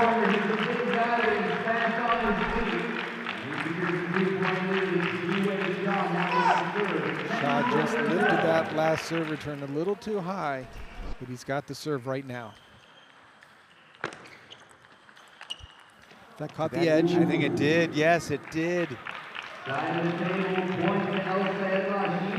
Wait, they're calling it Machine's point. Wow. Wow. Looked like it caught. It certainly did from this angle. We got to take a look at that replay. Switch. I don't know if we can watch the point from 2 points ago as slowly as possible. This is it. You can see the little deflection out. Machine is saying that it went down, but the position where Ji-Wei struck it from, And it could have hit the side of the table. very, very tough from that angle, but Yeah. that was the umpire's call.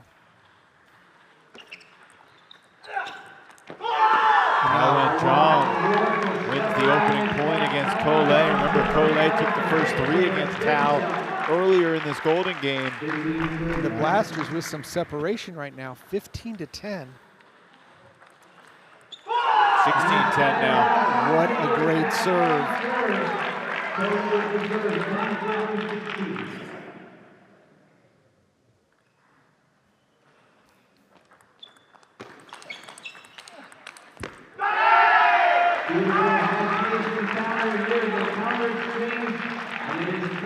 Huge point here for Cole.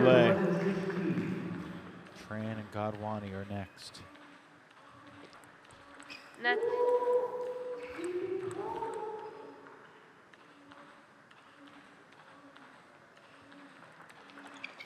What a serve. That ball just jumped off of Taowen Chung's racket. What can you do about that? How spinny was this serve? Alrighty, Daniel Tran help get Portland back in this. That's a great start. What a smart play. Going to the backhand, stepping around and finding the wide open forehand. And the Blasters take a timeout. Final timeout of their Golden game. See if we can listen in. Just trying to give Audie some encouragement.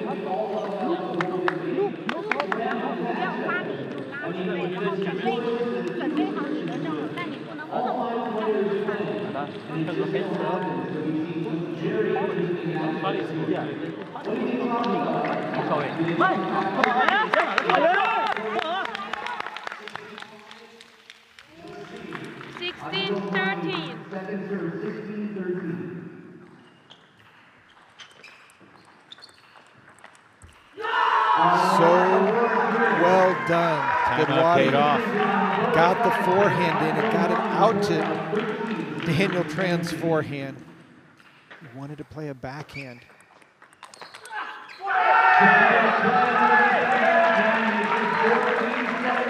Tran fighting for not only his life, but that of the entire Portland Paddlers team.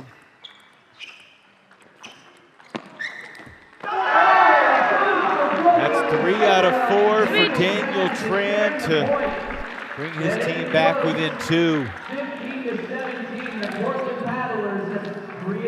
It was 16-10.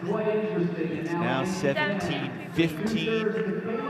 And the ladies will play a huge part in the ultimate outcome We're here. within 4 of the victory.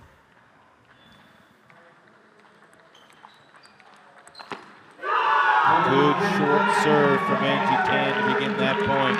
And you're right, Sean. Angie with a 4 straight point sweep here could close it out. She's halfway there. Stop. Angie. Stop.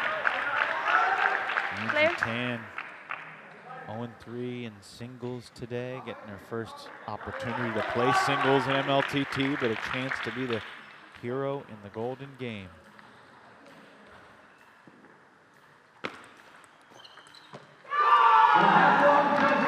point for the Blasters.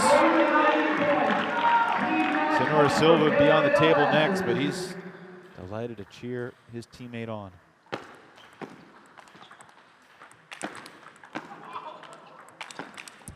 What a point by Kayla Goodwin to keep her team alive. Timeout. And a timeout taken by Christian Lilyrose No reason to save it. before Isak Vila steps to the table. It'll be Vila against Silva. If Silva wins just 1 point, it's all over. If Vila can take all 4, then we'll go back to the top of the order, and it'll be El Sayed Lachine and Jiwei Shah at 20 all. But certainly Silva has the advantage here. What do you think Lilyrose is suggesting for Vila? Well, the question is he saying go for it or play safe? I think you've got to go for it. The way Silva's just been powering through with his offense so far this team match. He's had one gear, which is just overdrive. So Silva eager to play. He's up at the table waiting for his opponent. Jonathan McDonald is college teammates with Senora Silva, so he's giving him some advice on tactics. A little Texas Wesleyan insight. Yeah. And of course, Christian Lilyrose used to be the coach at Texas Wesleyan, so a long history there. But really, it's a lot of encouragement. Go for it for Vila. 2016. I gotta say, things are looking good for the Blasters right now. Match point for the Bay. And Silva closes it out with one sweet short serve. A 13-8 win for the Bay Area Blasters as they begin this Texas weekend with 2 straight victories.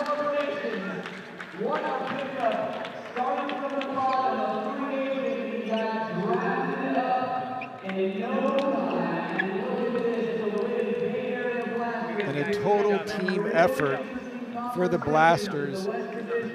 Just relying on Lachine. Of course, Angie Tan playing big in the golden game. Doubles team of Tao and Gunwani getting the job done, as well as Senora Silva taking care of business. What a turnaround, Sean. I mean, it was that final day in Santa Cruz where the Blasters lost to the Paddlers 18-3. And here they turn it around and win it 13-8. We're joined by the head coach of the Bay Area Blasters, Maggie Tian. Maggie, that was exciting. It was exhilarating. Where do you want to start in terms of how that match went, and how does it feel to get the win? Well, I'm so, beginning with the nervous, now it's very excited and very happy. So from watching it from up top here, it seemed like the second game with Silva over Vila, that comeback from 10-8, once you got that game, the momentum really shifted to the Blasters. Well, I think you mean the Sonora, right? Yes. He was very consistency and no even one simple mistake. So I think he's trying to calm and make ball on the table, trying to give the opponent pressure. Yeah, that helps his play. Maggie, what impressed you the most about El Sayed Lachine's performance going up against Cole? Wow, I'm so happy he did a great job today. Well, we're not ready, he can win that, I'm I don't know, very proud of him, but I thought it was we're planning to 1-2, it's first 2 games he got a incredible play, yeah. Well said. 2-0 this weekend, a win last night and a win today. What's it going to take tomorrow to make it a perfect weekend for the Blasters? We try. This is a lucky place. Well, thank you for whatever the people supporting our team. But we will still planning to try the best way to play tomorrow. All righty. Well, you got the home team tomorrow in the nightcap. We will see you then. Maggie, congratulations. Thank you so much. Thank you for joining us. Well, Sean, after they lost to the Paddlers 18-3 in September, different story in October. Free agent Sonora Silva joins the squad, and El Sayed Lachine continues to win matches. Just that wonderful combo of Silva and Lachine really brought it home for the Blasters this morning. Surprising start for the Jiwei Sha, Tao, and Jong match, but the Blasters do enough over the course of the day. Silva and Lachine both win their matches, and the Blasters also win doubles and the Golden Game. So we are about 75 minutes away from Seattle and Texas.